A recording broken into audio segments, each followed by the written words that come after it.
গল্পতরু চ্যানেলে আপনাদের সাথে আছি আমি রাজ। পড়ছি হুমায়ুন আহমেদের মিসির আলি সিরিজ থেকে উপন্যাস অনিশ। উপন্যাসটি এর আগে আমরা পর্ব আকারে প্রচার করেছিলাম। আজ উপন্যাসটি সম্পূর্ণ একত্রে প্রচার করছি, অবশ্যই বেটার অডিও কোয়ালিটিতে। আশা করছি আপনাদের ভালো লাগবে।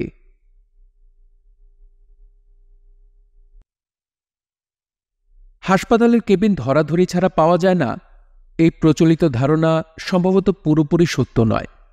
মিসির আলি পেয়েছেন, ধরাধরি ছাড়াই পেয়েছেন।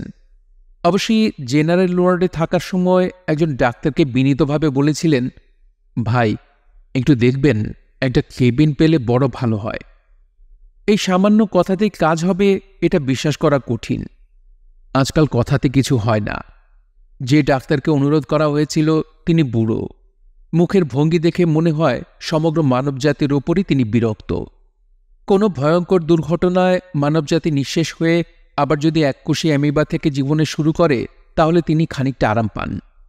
তাকে দেখে মনে হয়নি তিনি মিসির আলির অনুরোধ মনে রাখবেন, কিন্তু ভদ্রলোক মনে রেখেছেন। কেবিন জোগাড় হয়েছে 5 তলায়, রুম নাম্বার 409। সব জায়গায় বাংলা প্রচলন হলেও হাসপাতালের সাইনবোর্ডগুলি এখনও বদলায়নি। ওয়ার্ড, কেবিন, পেডিয়াট্রিক্স এসব ইংরেজিতে লেখা, শুধু রোমান হরফের জায়গায় ব্যবহার করা হয়েছে বাংলা হরফ। হয়তো এগুলি সুন্দর বাংলা প্রতিশব্দ পাওয়া যায়নি। কেবিনের বাংলা কি হবে? কুটির। জেনারেল ওয়ার্ডের বাংলা কি হবে? সাধারণ কক্ষ। যতটা উৎসাহ নিয়ে মিসির আলি 409 নম্বর কেবিনে এলেন ততটা উৎসাহ থাকল না।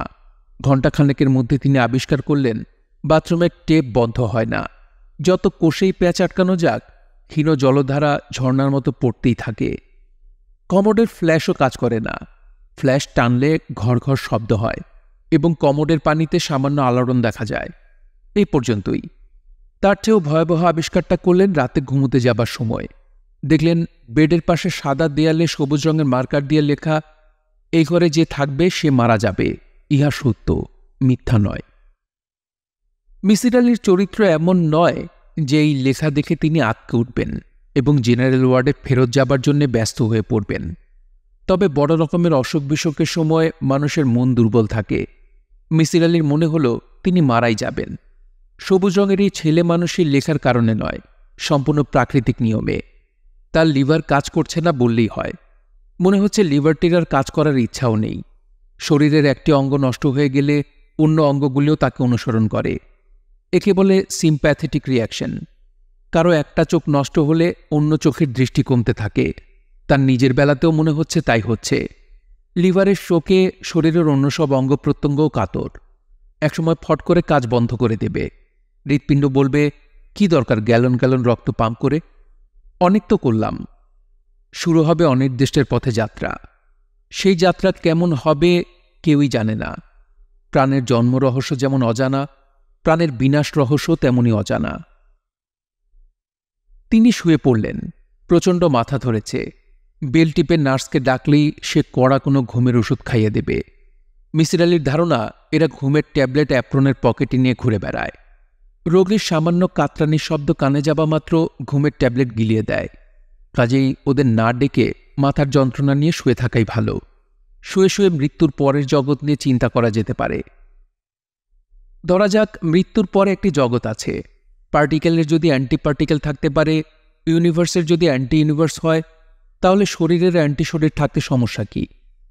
যদি মৃত্যুর পর কোনো জগৎ থাকে, কি হবে সেই জগতের নিয়মকানুন? এ জগতের প্রাকৃতিক নিয়মকানুন কি সেই জগতেও সত্যি? এখানে আলোর গতি সেকেন্ডে 1,86,000 মাইল, সেখানেও কি তাই? নিউটনের গতিসূত্র কি সেই জগতের জন্যও সত্যি? হাইজেনবার্গের আনসার্টেনিটি প্রিন্সিপাল? একই সময় বস্তুর গতি এবং অবস্থান নির্ণয় করা অসম্ভব। পরকালেও কি তাই? নাকি সেখানে এটি খুবই সম্ভব? মিসির আলি কলিং বেলের সুইচ টিপলেন। প্রচণ্ড বমি ভাব হচ্ছে।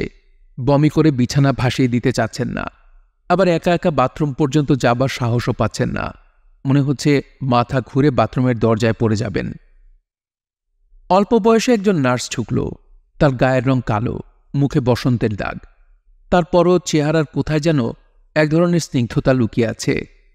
মিসির আলি বললেন, এত রাতে আপনাকে ডাকার জন্যে আমি খুব লজ্জিত।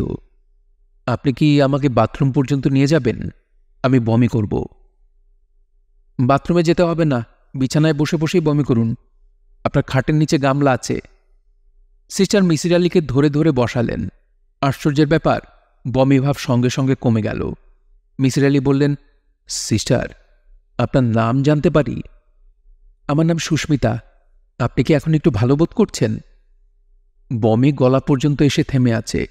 এটাকে যদি ভালো বলেন তাহলে ভালো। আপনার কি মাথার যন্ত্রণা হচ্ছে? হচ্ছে। খুব বেশি? হ্যাঁ, খুব বেশি। আপনি শুয়ে থাকুন, আমি রেসিডেন্ট ফিজিশিয়ানকে ডেকে নিয়ে আসছি। তিনি হয়তো আপনাকে ঘুমের কোনো ওষুধ দেবেন। তাছাড়া আপনার গা বেশ গরম, মনে হচ্ছে টেম্পারেচার 2-এর উপরে। সুস্মিতা জ্বর দেখল 102.5। সে ঘরের বাতি নিভিয়ে ডাক্তারকে খবর দিতে গেল। মিসির আলী লক্ষ্য করছেন তার মাথার যন্ত্রণা ক্রমেই বাড়ছে। ঘর অন্ধকার, তবু চোখ বন্ধ করলেই হলুদ আলো দেখা যায়। চোখের রেটিনা সম্ভবত কোনো কারণে উত্তেজিত। ব্যথার সঙ্গে এর কোনো সম্পর্ক আছে কি? আচ্ছা, জ্বর মাপার যন্ত্র আছে, থার্মোমিটার। ব্যথা মাপার যন্ত্র এখনো বের হল না কেন? মানুষের ব্যথা বোধের মূল কেন্দ্র মস্তিষ্ক। স্নায়ু ব্যথার খবর মস্তিষ্কে পৌঁছে দেয়।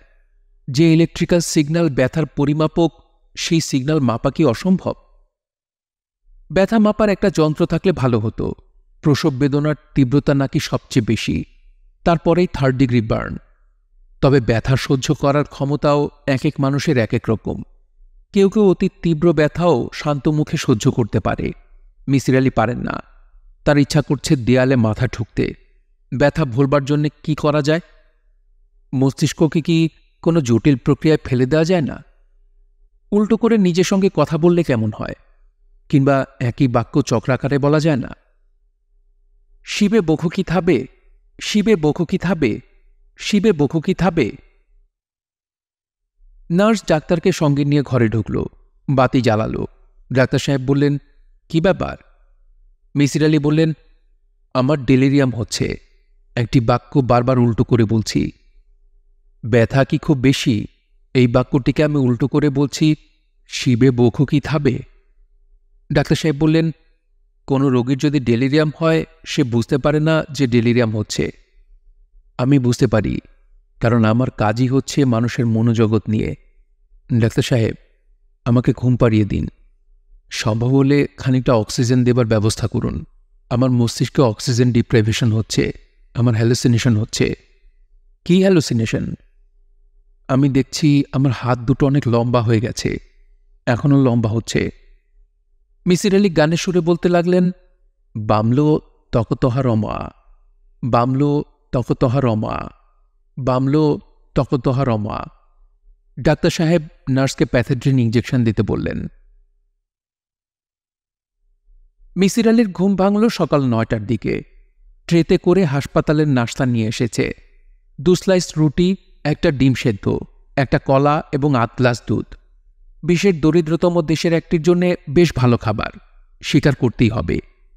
তবু বেশিরভাগ রোগী এই খাবার খায় না। তাদের জন্য টিফিন ক্যারিয়ারে ঘরের খাবার আসে, ফ্লাস্কে আসে দুধ। জেনারেল ওয়ার্ডের অবস্থা অবশ্যই ভিন্ন। সেখানকার রোগীরা হাসপাতালের খাবার খুব আগ্রহ করে খায়।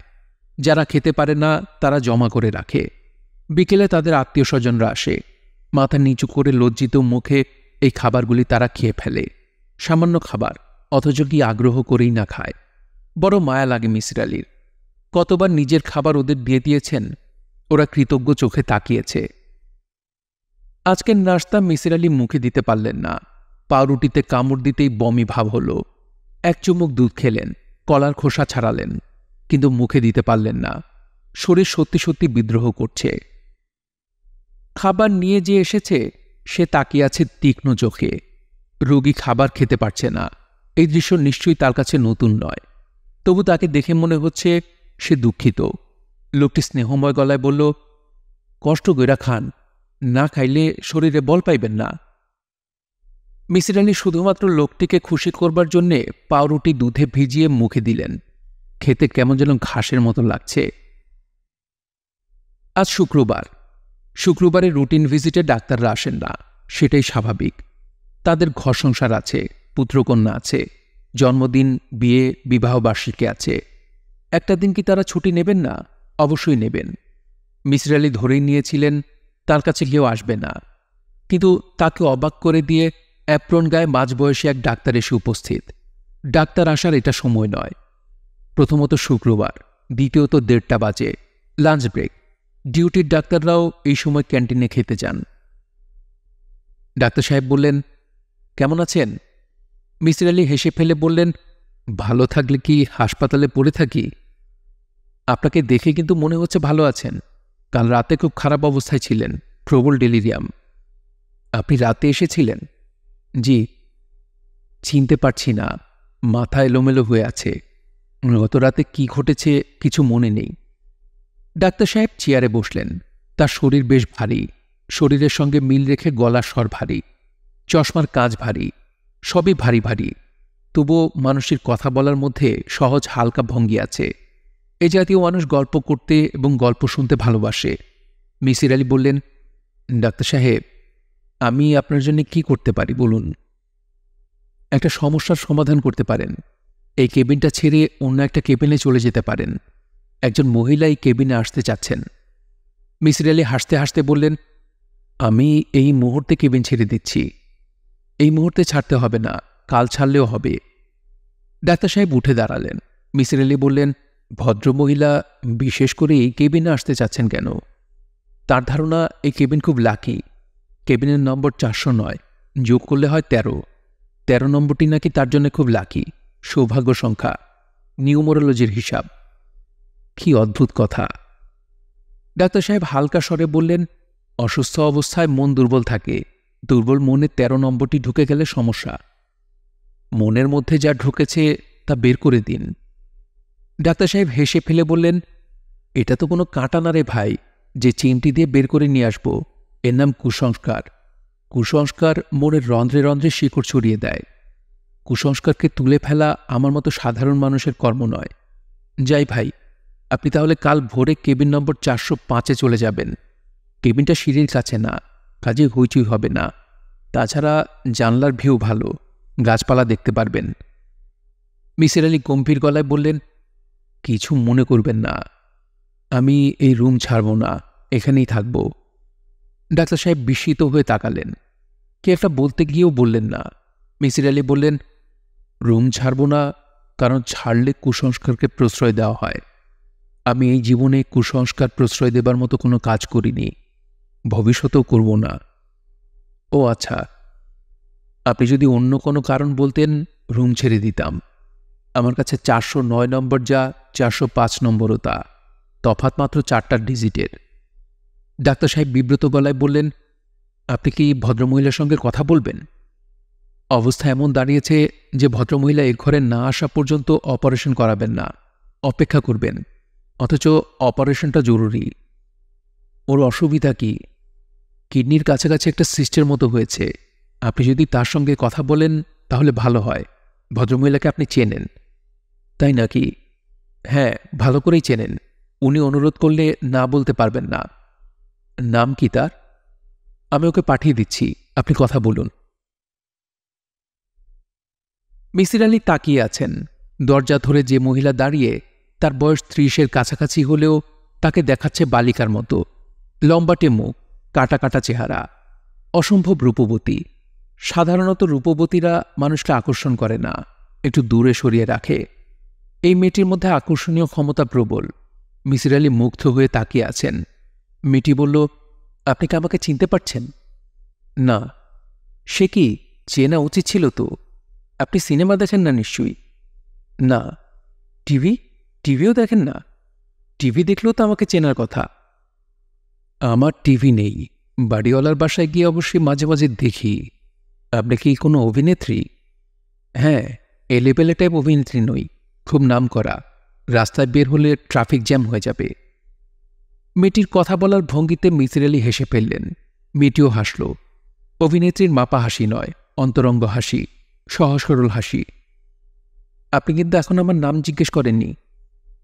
কি নাম? আসমানি। এটা আমার আসল নাম। সিনেমার জন্য আমার ভিন্ন নাম আছে, সেই নাম আপনার জানার দরকার নেই। ভেতরে আসবো? আসুন। মেয়েটি ঘরে ঢুকে চেয়ারে বসল।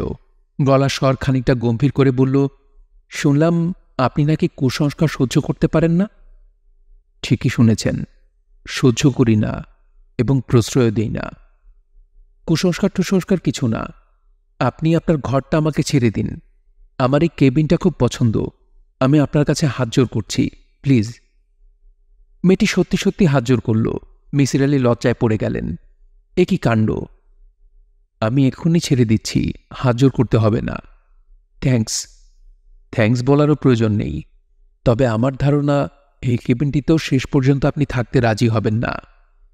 এরকম মনে হবার কারণ কি?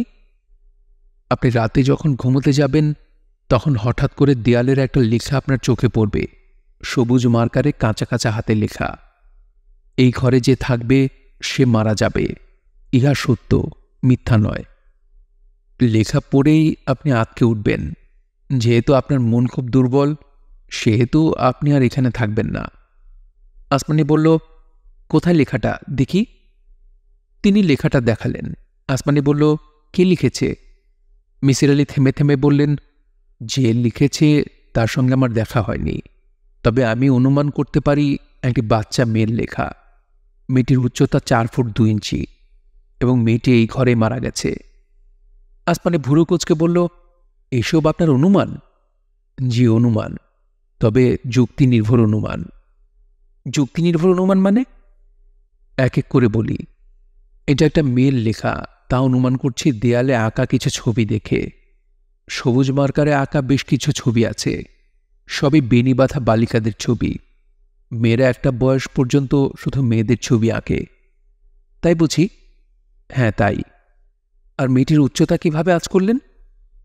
মেয়েটির উচ্চতা আঁচ করেছি আরও সহজে। আমরা যখন দেয়ালে কিছু লিখি তখন লিখি চোখ বরাবর।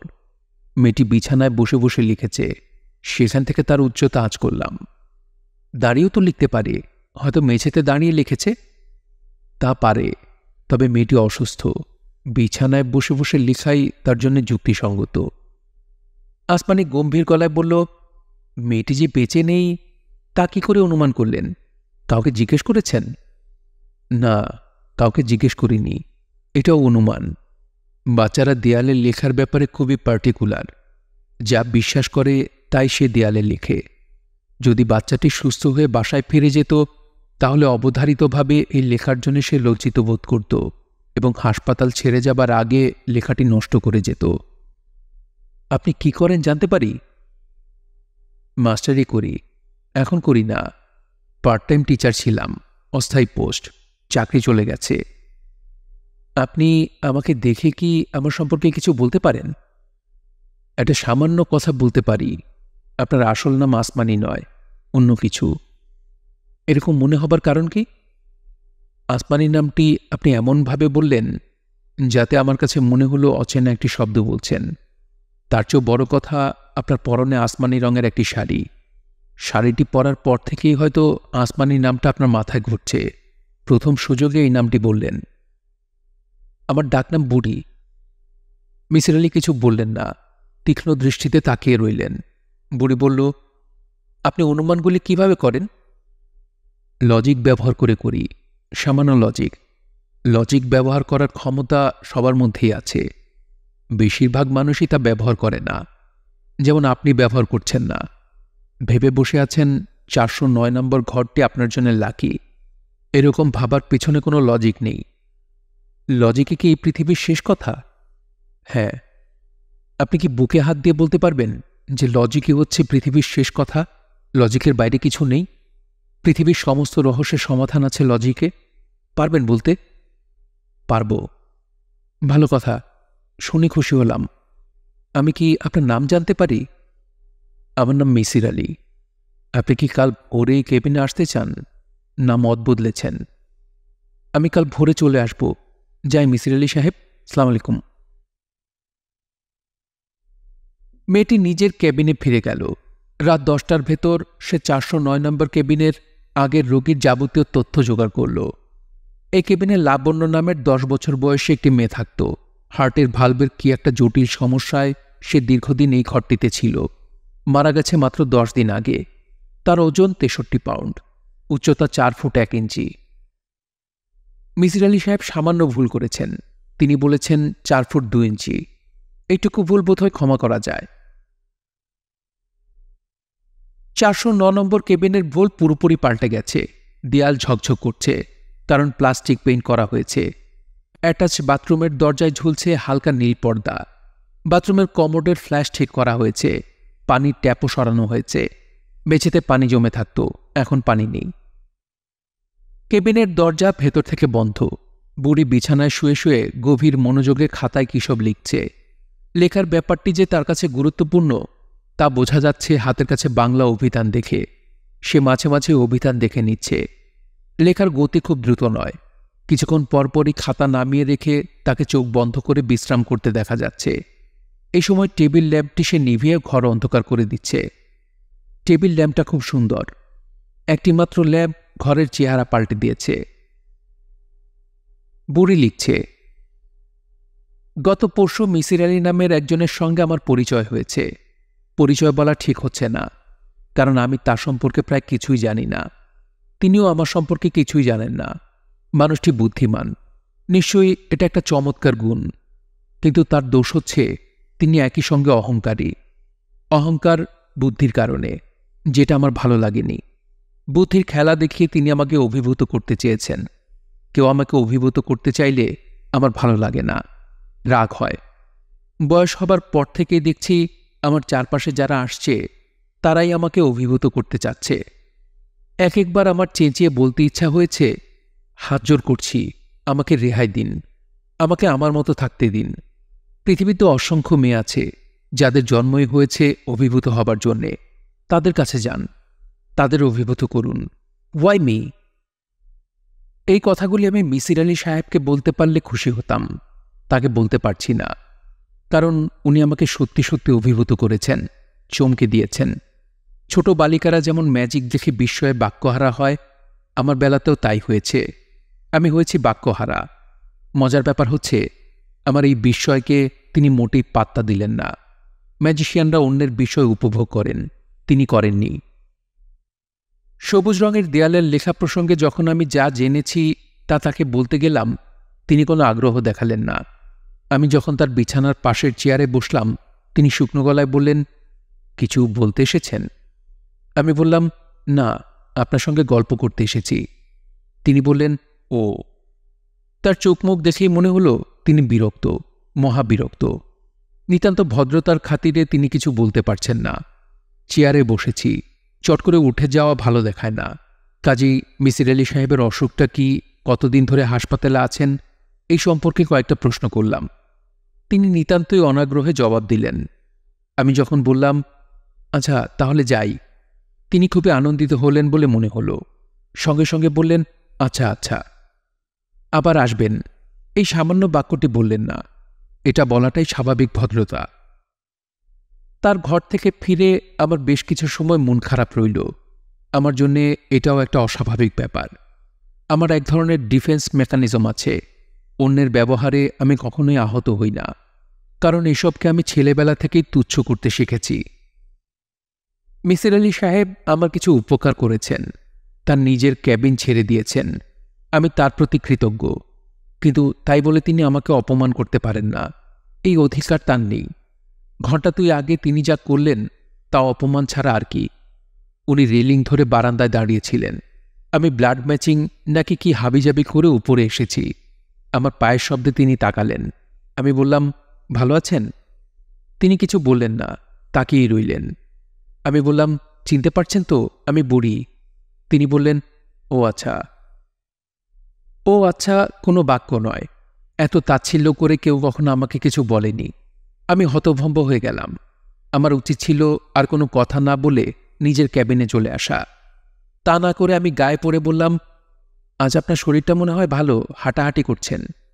তার উত্তরে তিনি আবারও বললেন, ও আচ্ছা। তার মানে হচ্ছে আমি কি বলছি না বলছি তা নিয়ে তার কোনো মাথা ব্যথা নেই। দায়সারা ও আচ্ছা দিয়ে সমস্যার সমাধান করছেন। আমি তো তাকে বিরক্ত করবার জন্য কিছু বলিনি। আমি কাউকে বিরক্ত করার জন্যে কখনো কিছু বলি না। উল্টোটাই সবসময় হয়। লোকজন আমাকে বিরক্ত করে, ক্রমাগত বিরক্ত করে। মিসির আলী নামের আপাতদৃষ্টিতে বুদ্ধিমান এই মানুষটি আমাকে অপমান করছেন। কে জানে, হয়তো জেনে শুনেই করছেন।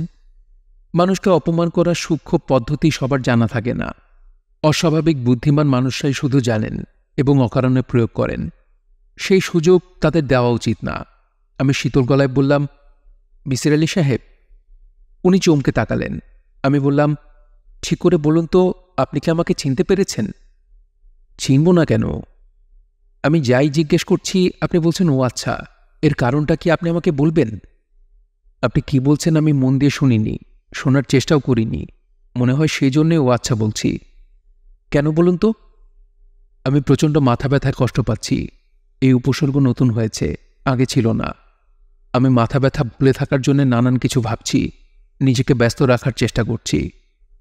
আমি বললাম, মাথা ব্যথার সময় আপনাকে বিরক্ত করবার জন্য দুঃখিত, কিছু মনে করবেন না। আমি নিজের ঘরে চলে এলাম, কিন্তু ভদ্রলোকের মাথা ব্যথার গল্প বিশ্বাস করলাম না। প্রচণ্ড মাথা ব্যথা নিয়ে এমন শান্ত ভঙ্গিতে কেউ দাঁড়িয়ে থাকে না, এবং প্রচণ্ড মাথা ব্যথায় এত সুন্দর যুক্তিভরা কথাও মনে আসে না। ভদ্রলোকের মানসিকতা কি তা মনে হয় আমি আঁচ করতে পারছি। কিছু কিছু পুরুষ আছে যারা রূপবতী তরুণীদের অগ্রাহ্য করে এক ধরনের আনন্দ পায়।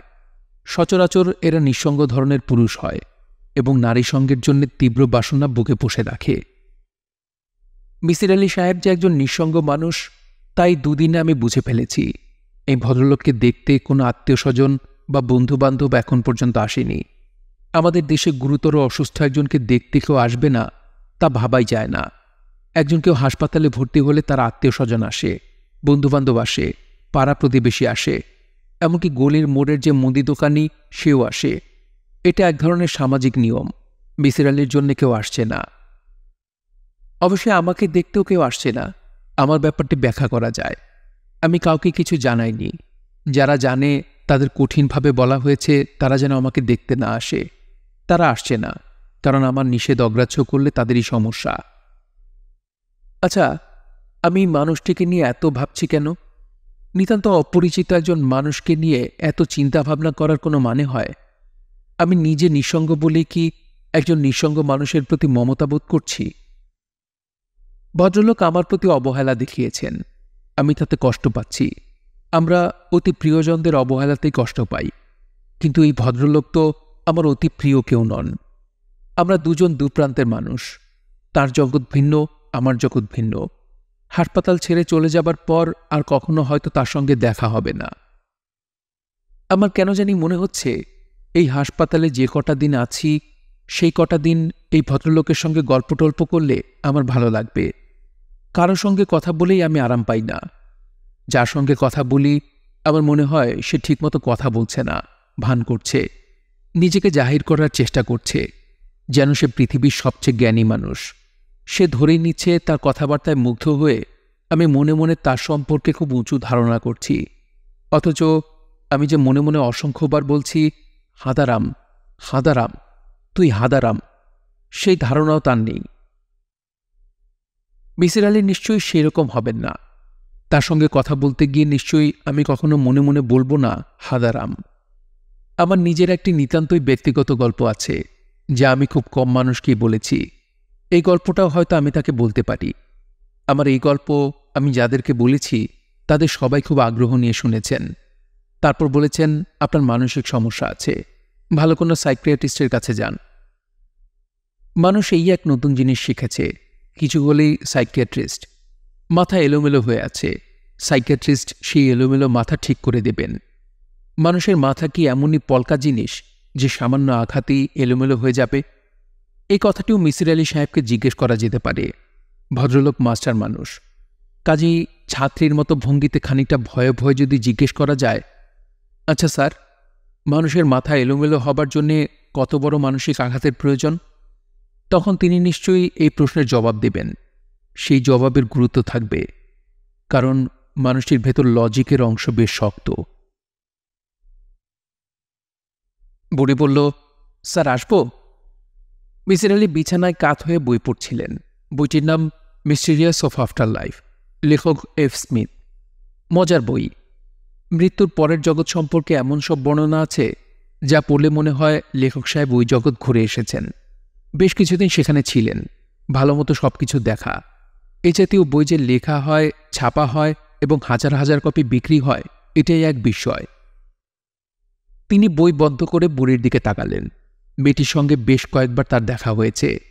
মেয়েটির ভাবভঙ্গিতে মনে হয় তার সঙ্গে দেখা করার ব্যাপারে সে এক ধরনের আগ্রহ বোধ করছে। আগ্রহের কারণ স্পষ্ট নয়। তার কি কোনো সমস্যা আছে? থাকতে পারে। মিসির আলি এই মুহূর্তে অন্যের সমস্যা নিয়ে ভাবতে চাচ্ছেন না। তার নিজের সমস্যাই প্রবল, শরীর সমস্যা। ডাক্তাররা অসুখের ধরন এখনও ধরতে পারছেন না। বলছেন যকৃতের একটা অংশ কাজ করছে না। যকৃৎ মানুষের শরীরের বিশাল এক যন্ত্র। সেই যন্ত্রের অংশবিশেষ কাজ না করলেও অসুবিধা হবার কথা নয়। তাহলে অসুবিধা হচ্ছে কেন? মাথার যন্ত্রণাই বা কেন হচ্ছে? টিউমার জাতীয় কিছু কি হয়ে গেল? টিউমার বড় হচ্ছে, মস্তিষ্কে চাপ দিচ্ছে। সেই চাপটা শুধু সন্ধ্যার পর দিচ্ছে কেন? বুড়ি আবার বলল, স্যার, আমি কি আসব? মেয়েটির পরনে প্রথম দিনের আসমানি রঙের শাড়ি। হয়তো এই শাড়িটি তার লাকি শাড়ি। অপারেশন টেবিলে যাবার আগে সে বলবে, আমাকে এই লাকি শাড়িটা পরতে দিন প্লিজ ডাক্তার, প্লিজ। রাত 8টা প্রায় বাজে। এমন কিছু রাত নয়, তবু মিসির আলির ঘুম পাচ্ছে। কারো সঙ্গে কথা বলতে ইচ্ছা করছে না। তিনি তার পরেও বললেন, আসুন আসুন। বুড়ি ঘরে ঢুকল না, দরজার ওপাশ থেকে বলল, আপনার কি মাথা ধরা আছে? এখন নেই, রোজ সন্ধ্যা থেকে শুরু হয়। আজ এখনও কেন যে শুরু হচ্ছে না বুঝতে পারছি না। বুড়ি হাসতে হাসতে বলল, মনে হচ্ছে মাথা না ধরায় আপনার মন খারাপ হয়ে গেছে। স্যার, আমি কি বসব? বসুন বসুন। আমাকে স্যার বলছেন কেন তা তো বুঝতে পারছি না। আপনি শিক্ষক মানুষ, এই জন্যে স্যার বলছি।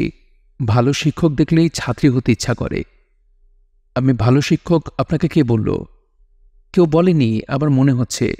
আপনি কথা বলার সময় খুব জোর দিয়ে বলেন, এমনভাবেই বলেন যে যখন শুনি মনে হয় আপনি যা বলছেন তা মনে প্রাণে বিশ্বাস করেন বলেই বলছেন।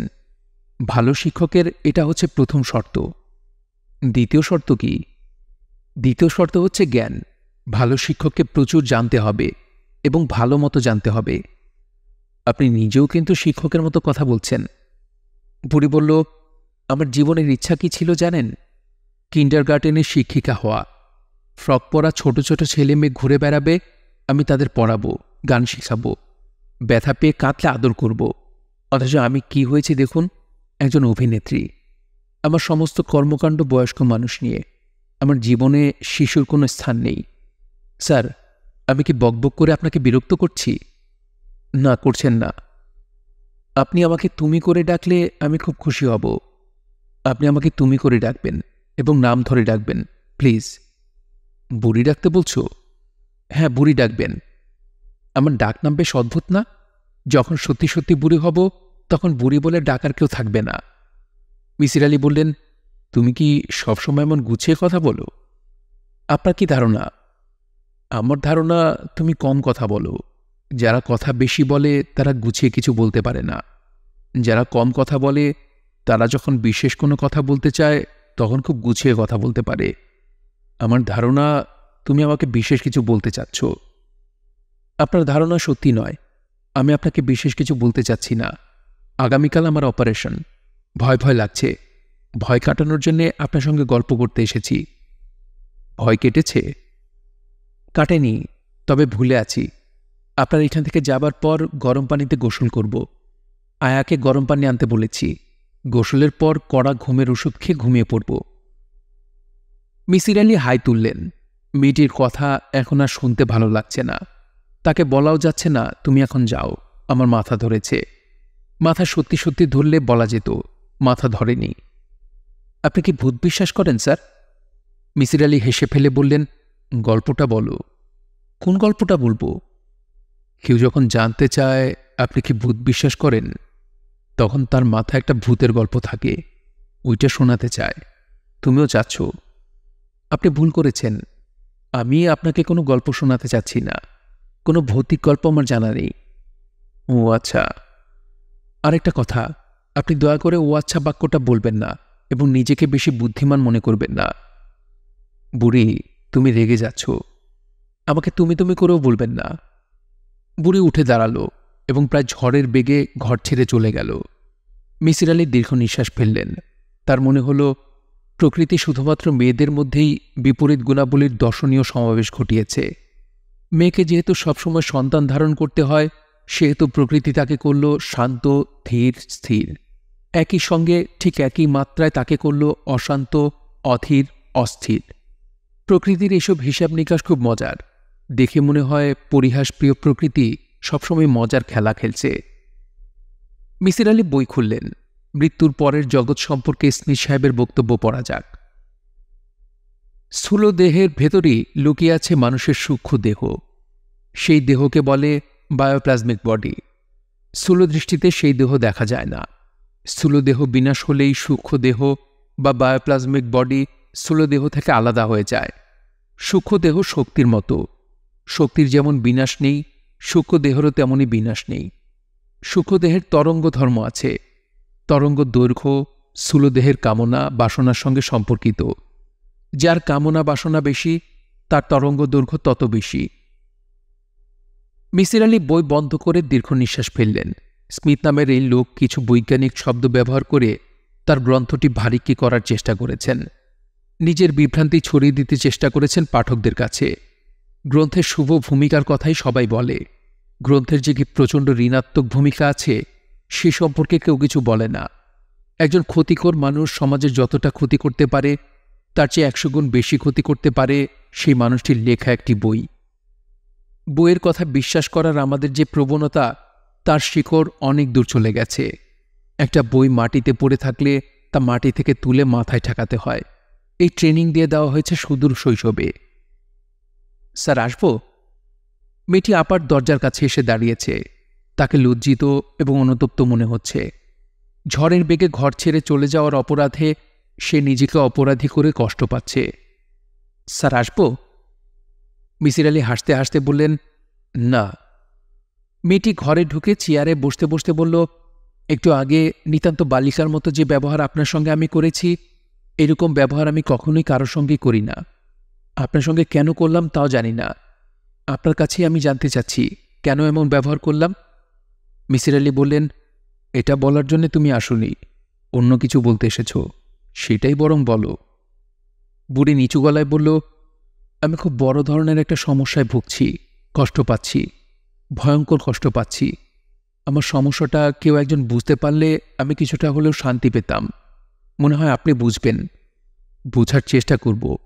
বলো তোমার সমস্যা। বড় একটা খাতায় সব লেখা আছে, খাতাটা আপনাকে দিয়ে যাব।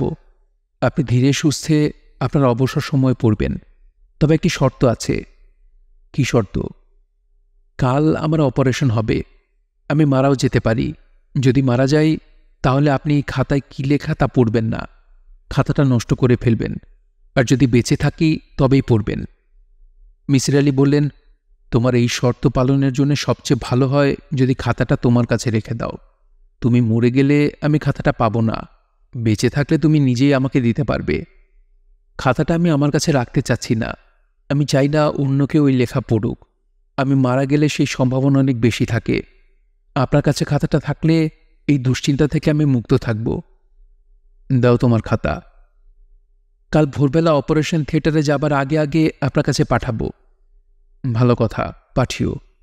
এখন আপনি কোনো একটা হাসির গল্প বলে আমার মন ভালো করে দিন। আমি কোনো হাসির গল্প জানি না। বেশ, তাহলে একটা দুঃখের কথা বলে আমার মন খারাপ করিয়ে দিন, অসম্ভব খারাপ করে দিন, যেন আমি হাউমাউ করে কাঁদি। রাতের বেলায় রাউন্ডের ডাক্তার এসে মিসির আলির ঘরে বুড়িকে দেখে খুব বিরক্ত হলেন।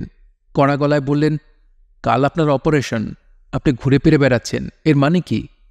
বুড়ি শান্ত গলায় বলল, এমনও তো হতে পারে ডাক্তার সাহেব যে আজ রাতেই আমার জীবনের শেষ রাত। মৃত্যুর পর কোনো একটা জগৎ থাকলে ভালো কথা, কিন্তু জগৎ তো নাও থাকতে পারে। তখন? ডাক্তার সাহেব বললেন, প্লিজ আপনি নিজের ঘরে যান, বিশ্রাম করুন। বুড়ি উঠে চলে গেল। ডাক্তার সাহেব বললেন, এই ভদ্রমহিলার সঙ্গে কি আপনার পরিচয় আছে? সম্প্রতি হয়েছে। উনি তো ডেঞ্জারাস মহিলা। ডেঞ্জারাস কোন অর্থে বলছেন? সব অর্থেই বলছি। যে কোনো সিনেমা পত্রিকা খুঁজে বের করুন, ওর সম্পর্কে কোনো না কোনো স্ক্যান্ডেলের খবর পাবেন। একবার সুইসাইড করার চেষ্টা করেছেন, একগাদা ঘুমের ওষুধ খেয়েছিলেন, এই হাসপাতালেই চিকিৎসা হয়। একবার গায়ে আগুন লাগাবার চেষ্টাও করেছেন, তার বাঁ পায়ের স্কিন অনেকখানি নষ্ট, বাইরে থেকে স্কিন গ্রাফটিং করিয়েছেন। মনে হচ্ছে খুব ইন্টারেস্টিং চরিত্র। অনেকের কাছে ইন্টারেস্টিং মনে হতে পারে, আমার কাছে কখনো মনে হয় না। এই মহিলার লক্ষ লক্ষ টাকা, ইচ্ছা করলেই তিনি ইংল্যান্ড আমেরিকা গিয়ে অপারেশনটা করাতে পারেন। দেশেও নামি দামি ক্লিনিক আছে, সেখানে যেতে পারেন। তা যাবেন না, এসে উঠবেন সরকারি হাসপাতালে। কেন বলুন তো? কেন? পাবলিসিটি, আর কিছুই না। অপারেশন হয়ে যাবার পর পত্রিকার খবর হবে অমুক হাসপাতালে অপারেশন হয়েছে, স্রোতের মতো ভক্ত আসবে, হসপিটাল অ্যাডমিনিস্ট্রেশন কলাপস করবে, আমাদের পুলিশ খবর দিতে হবে, পুলিশ লাঠিচার্জ করবে, আবারও খবরের কাগজের প্রথম পাতায় নিউজ হবে। হাসপাতাল থেকে রিলিজড হয়ে যাবার পর তিনি খবরের কাগজে ইন্টারভিউ দেবেন। সাংবাদিক জিজ্ঞেস করবে, আপনি বিদেশে চিকিৎসা না করিয়ে এখানে কেন করালেন? তিনি হাসি মুখে জবাব দেবেন, আমি দেশকে বড় ভালোবাসি। খবরের কাগজে তার হাস্যমুখে ছবি ছাপা হবে, নিচে লেখা, রূপা চৌধুরী দেশকে ভালোবাসেন। তার নাম রূপা চৌধুরী? কেন, আপনি জানতেন না? না, রূপা চৌধুরীর নাম জানেন না শুনলে লোকে হাসবে। ওর কথা বাদ দিন, আপনি কেমন আছেন বলুন। মাথা ধরা শুরু হয়েছে? এখনও হয়নি, তবে হবে হবে করছে। আগামী বুধবার পিজিতে আপনার ব্রেনের একটা ক্যাট স্ক্যান করা হবে। টিউমার সন্দেহ করছেন? হ্যাঁ। সর্বনাশ। আগে ধরা পড়ুক, তারপর বলবেন সর্বনাশ। তবে সর্বনাশ বলার কিছু নেই। মস্তিষ্কের টিউমার প্রায় কখনোই ম্যালিগন্যান্ট হয় না। তাছাড়া মস্তিষ্কের অপারেশন প্রায়ই হয়। অপারেশন তেমন জটিলও নয়। নিউরোসার্জনরা আমার কথা শুনলে রেগে যাবেন, তবে কথা সত্যি। ডাক্তার সাহেবের কথা সত্যি। অপারেশন শেষ হবার পরপরই খবর ছড়িয়ে পড়ল রূপা চৌধুরী এই হাসপাতালে আছেন। হাজার হাজার লোক আসতে থাকল। সে এক দর্শনীয় ব্যাপার। মিসির আলী খবর পেলেন অপারেশন ঠিকঠাক মতো হয়েছে, মেয়েটি ভালো আছে। এটিও আনন্দিত হবার মতো ব্যাপার। তার দিয়ে যাওয়া খাতাটা পড়া শুরু করা যায়। পড়তে ইচ্ছা করছে না। অসুস্থ অবস্থায় কোনো কিছুতেই মন বসে না। ক্যাট স্ক্যান করা হয়েছে, কিছু পাওয়া যায়নি। তার চেয়েও বড় কথা, লিভারের সমস্যা বলে যা ভাবা হয়েছিল, দেখা যাচ্ছে সমস্যা সেখানে নয়। মেডিকেল কলেজের যে অধ্যাপক চিকিৎসা করছিলেন, তিনি গতকাল বলেছেন, আপনার শরীরে তো কোনো অসুখ পাচ্ছি না। অসুখটা আপনার মনে নয় তো? মিসির আলী হেসে ফেললেন। প্রফেসর সাহেব বললেন, হাসছেন কেন? আপনি মনোবিদ্যার একজন ওস্তাদ মানুষ, তা জানি। কিন্তু মনোবিদ্যার ওস্তাদ মানুষদের মনের রোগ হবে না এমন তো কোনো কথা নেই। ক্যান্সার বিশেষজ্ঞ ডাক্তারদেরও ক্যান্সার হয়, হয় না? অবশ্যই হয়। তবে মনের রোগ এবং জীবাণু বা ভাইরাস ঘটিত রোগকে এক লাইনে ফেলা ঠিক হবে না। আচ্ছা, ফেলছি না। আপনাকে আমার যা বলার তা বললাম। আপনার অসুস্থতার কোনো কারণ ধরা যাচ্ছে না। আপনি কি আমাকে হাসপাতাল ছেড়ে দিতে বলছেন? শুধু শুধু কেবিনের ভাড়া গোনার তো আমি কোনো অর্থ দেখি না। অবশ্য একটা উপকার হচ্ছে, বিশ্রাম হচ্ছে। যে কোনো রোগের জন্যে বিশ্রাম একটা ভালো ওষুধ। সেই বিশ্রাম আপনি বাড়িতে গিয়েও করতে পারেন। তা পারি। আমি আপনাকে একটা পরামর্শ দিই মিসির আলী সাহেব। দিন। ময়মনসিংহের গ্রামে আমার সুন্দর একটা বাড়ি আছে, পৈতৃক বাড়ি, যা সারা বছর খালি পড়ে থাকে। আপনি আমার ওই বাড়িতে কিছুদিন থেকে আসুন না। আপনার পৈতৃক বাড়িতে? হ্যাঁ। এই বিশেষ ফেভার আপনি কেন করতে চাচ্ছেন? আমি আপনার একজন সাধারণ রোগী, এর বেশি কিছু না। আপনি নিশ্চয়ই আপনার সব রোগীদের হাওয়া বদলের জন্য আপনার পৈতৃক বাড়িতে পাঠান না? তা পাঠাই না। আমাকে পাঠাতে চাচ্ছেন কেন? আমি যদি বলি মানুষ হিসেবে আপনাকে আমার পছন্দ হয়েছে, তাহলে কি আপনি বিশ্বাস করবেন? বিশ্বাস হবে না। যেসব গুণাবলী একজন মানুষকে সবার কাছে প্রিয় করে, তার কিছুই আমার নেই। আমি শুকনো ধরনের মানুষ, গল্প করতে পারি না, গল্প শুনতেও ভালো লাগে না। ডাক্তার সাহেব উঠে দাঁড়াতে দাঁড়াতে বললেন, আমার বড় মেয়েটি আপনার ছাত্রী। তার ধারণা আপনি অসাধারণ একজন মানুষ। সে চাচ্ছে যেন আপনার জন্য বিশেষ কিছু করা হয়। মিসির আলী হেসে ফেললেন। তার ছাত্রছাত্রীরা তাকে সম্পূর্ণ অন্য চোখে দেখে, এটা তিনি লক্ষ্য করেছেন, যদিও তার কোনো কারণ বের করতে পারেননি। অন্য 10 জন শিক্ষক যেভাবে ক্লাস নেন, তিনিও সেইভাবে নেন। এর বেশি তো কিছু করেন না। তারপরেও তার ছাত্রছাত্রীরা এরকম ভাবে কেন? রহস্যটা কি? মিসির আলী সাহেব। জি। আমার বড় মেয়ের স্বামী ধনবান ব্যক্তি।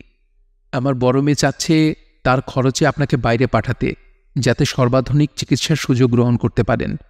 আপনি রেগে যাবেন কি না এই ভেবেই এ প্রস্তাব এতক্ষণ দিইনি। আপনার বড় মেয়ের নাম কি? আমার মেয়ে বলেছে আপনি তার নাম জানতে চাইলে নাম যেন আমি না বলি। সে তার নাম জানাতে চাচ্ছে না।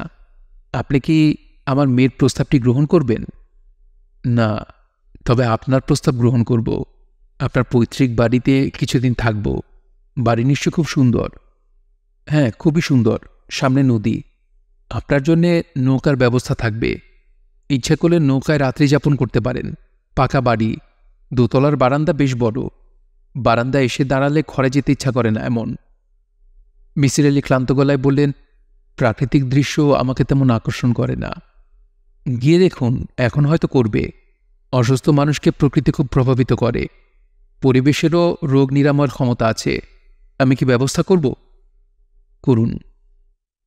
দিন পাঁচেক সময় লাগবে। আমি একজন ডাক্তারের ব্যবস্থাও করব। আমার ছাত্র গৌরীপুর শহরে প্র্যাকটিস করে। তাকে চিঠি লিখে দেব, যাতে ৩-৪ দিন পর পর সে আপনাকে দেখে আসে। খাওয়া দাওয়া নিয়ে চিন্তা করবেন না, বজলু আছে। সে হচ্ছে ১-এর ভেতর ৩, কেয়ারটেকার, কুক এবং দারোয়ান। এই ৩ কাজেই সে দক্ষ।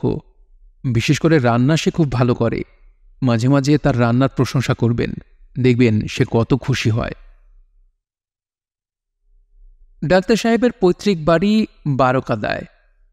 ময়মনসিংহ মোহনগঞ্জ লাইনের অতীতপুর স্টেশনে নেমে ৬ মাইল যেতে হয় রিকশায়, ২ মাইল হেঁটে এবং বাকি ২-৩ মাইল নৌকায়। মিসির আলির খুবই কষ্ট হল। অতীতপুর থেকে রওনা হয়ে বেশ কয়েকবার মনে হল না গেলে কেমন হয়। শেষ পর্যন্ত পৌঁছলেন একটা মাত্র কারণে। ডাক্তার সাহেব নানান জোগাড় যন্ত্র করে রেখেছেন।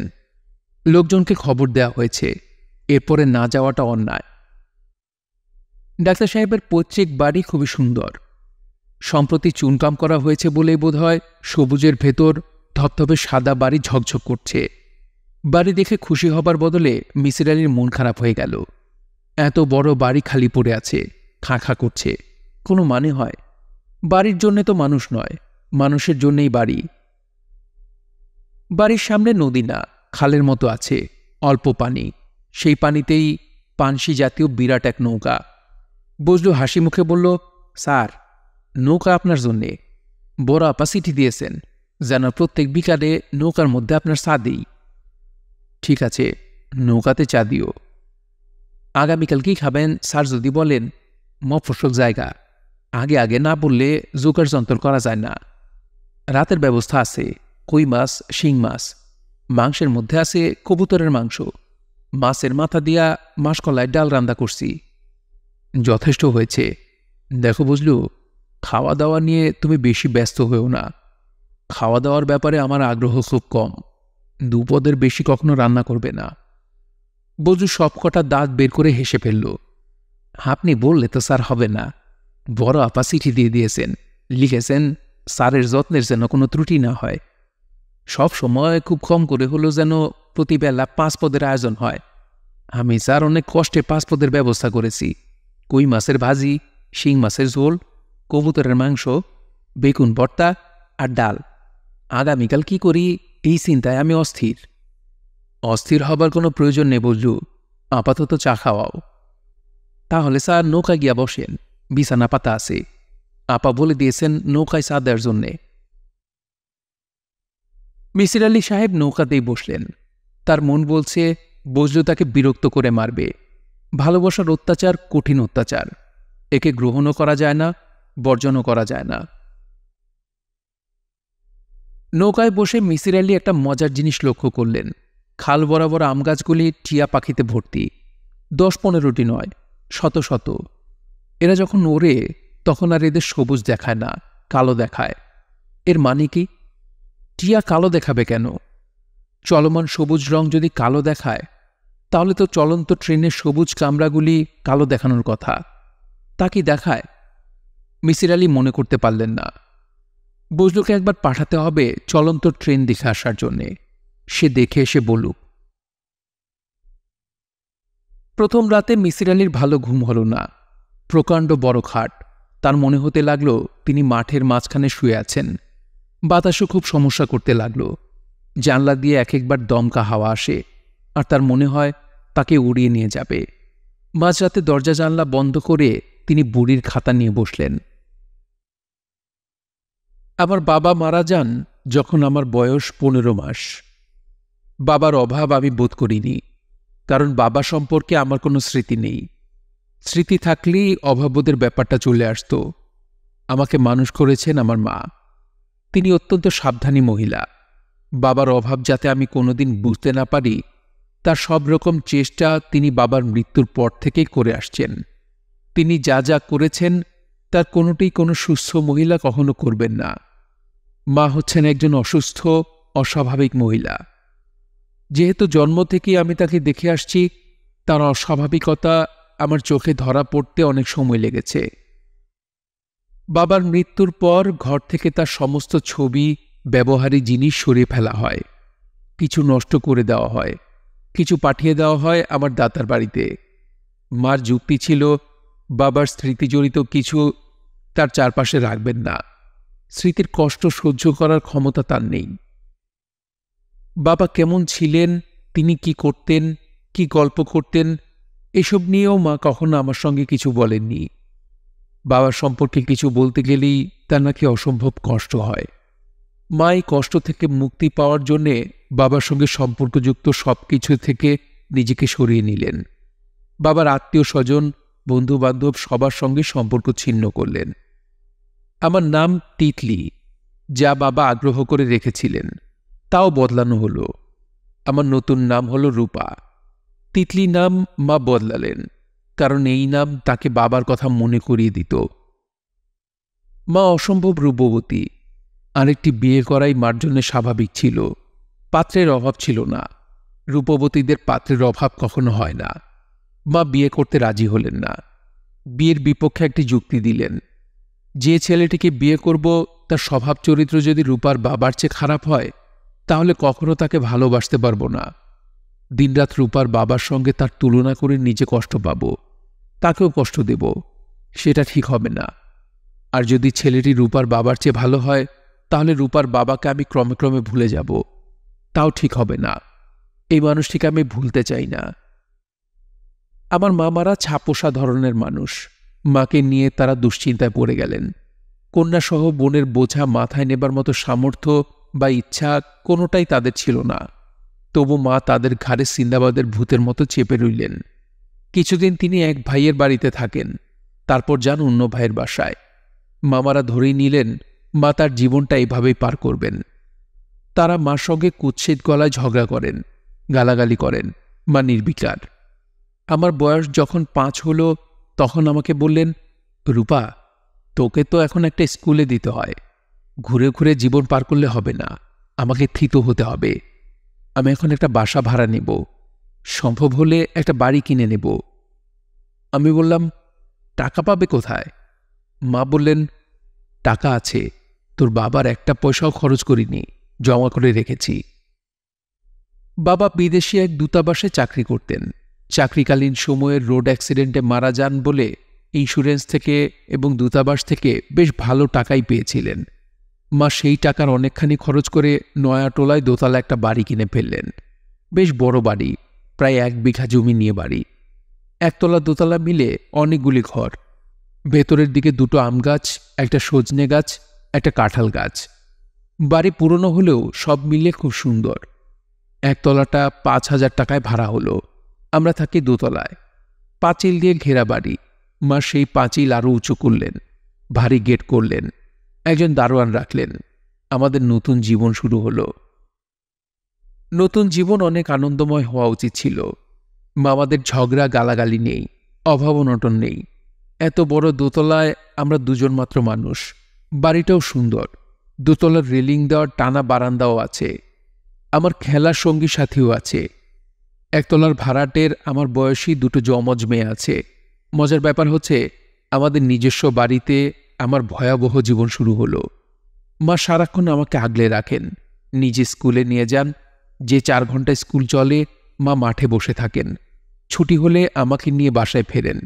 দুপুরে খাবার পরই আমাকে ঘরে আটকে দেন, ঘুমোতে হবে। বিকেলে যদি বলি মা নিচে খেলতে যাই, তিনি বিরক্ত মুখে বলেন, না, দোতলার বারান্দায় বসে খেলার জন্য নিচে যেতে হবে কেন? নিচে গেলে কি হবে মা? তুমি নিচে গেলে আমি এখানে একা একা কি করব?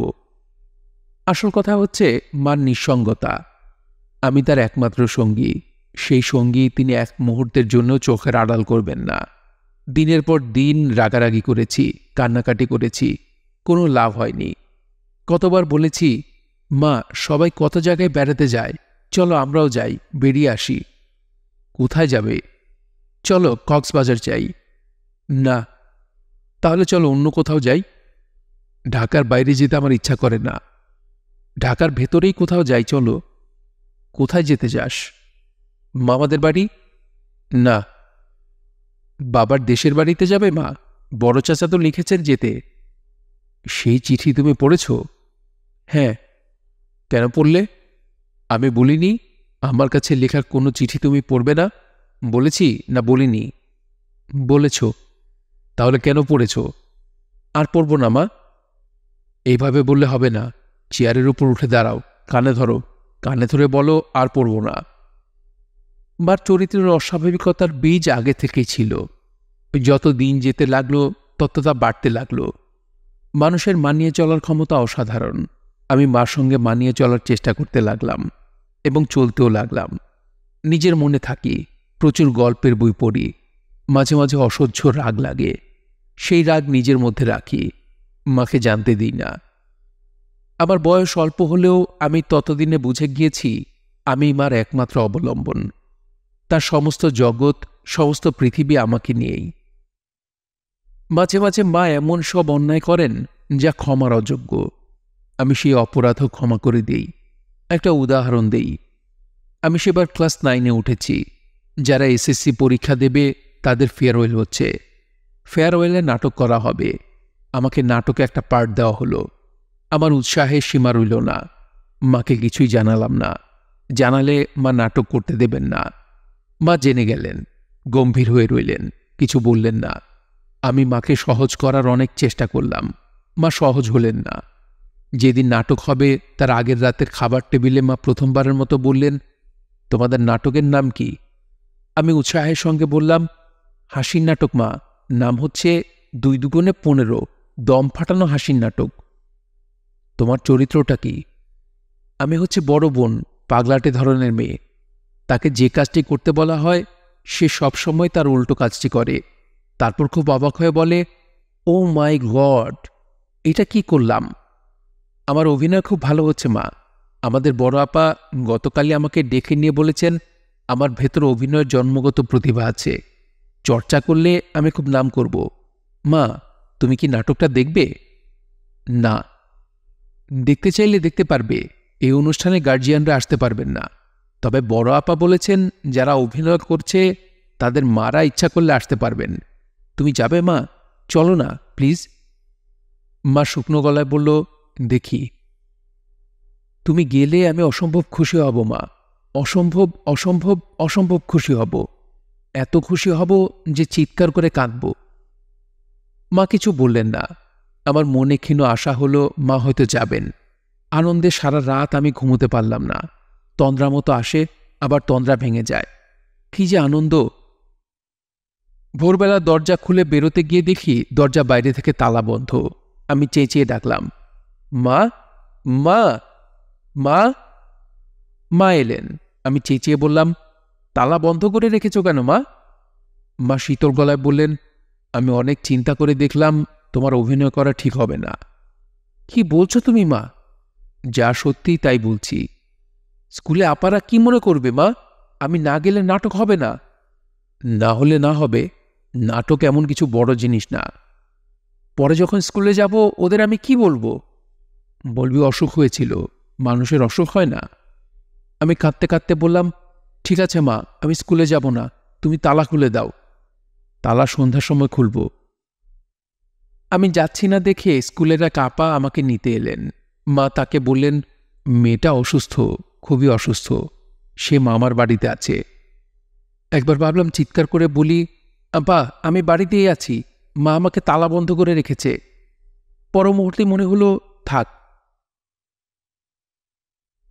মা তালা খুললেন সন্ধ্যাবেলায়। তাকে কিছুমাত্র লজ্জিত বা দুঃখিত মনে হলো না। শুধু রাতে আমার সঙ্গে ঘুমোতে এসে আমাকে জড়িয়ে ধরে ব্যাকুল হয়ে কাঁদতে লাগলেন। কান্না দেখে আমি মার অপরাধ ক্ষমা করে দিলাম। আমি যখন ক্লাস 10-এ উঠলাম তখন মা আরও একটি বড় ধরনের অপরাধ করলেন। আমাদের একতলায় তখন নতুন ভাড়াটে, তাদের বড় ছেলের নাম আবির। ঢাকা ইউনিভার্সিটিতে ইংরেজিতে অনার্স পড়েন। লাজুক স্বভাবের ছেলে, কখনো আমার দিকে চোখ তুলে তাকান না। যতবার আমার সঙ্গে দেখা হয় তিনি লজ্জায় লাল হয়ে যান। আমি ভেবেই পাই না আমাকে দেখে উনি এত লজ্জা পান কেন। আমি কি করেছি? আমি তো তার সঙ্গে কথাও বলি না, তার দিকে তাকাইও না। একদিন সন্ধ্যাবেলায় চায়ের কাপ হাতে নিয়ে ছাদে গিয়েছি। দেখি উনি ছাদে হাঁটাহাঁটি করছেন। আমাকে দেখে চমকে উঠে বললেন, আমার বাবা আমাকে আপনাদের এই ছাদটা দেখতে পাঠিয়েছেন, এই জন্যে ছাদে এসেছি, অন্য কিছু না। আমি বললাম, ছাদ দেখতে পাঠিয়েছেন কেন? আমার বড় বোনের মেয়ে হয়েছে, এই বাসায় ওর আকিকা হবে। বাবা বললেন ছাদে প্যান্ডেল করে লোক খাওয়াবেন, যদি ছাদটা বড় হয়। ছাদটা কি বড়? বড় না, তবে খুব সুন্দর।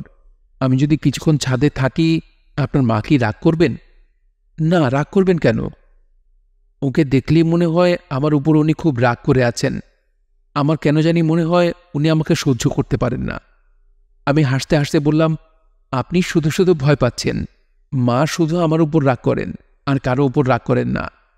তিনি বললেন, আপনি যে এতক্ষণ ছাদে আছেন, আমার সঙ্গে কথা বলছেন, এটা জানতে পারলে আপনার মা খুব রাগ করবেন। রাগ করবেন কেন?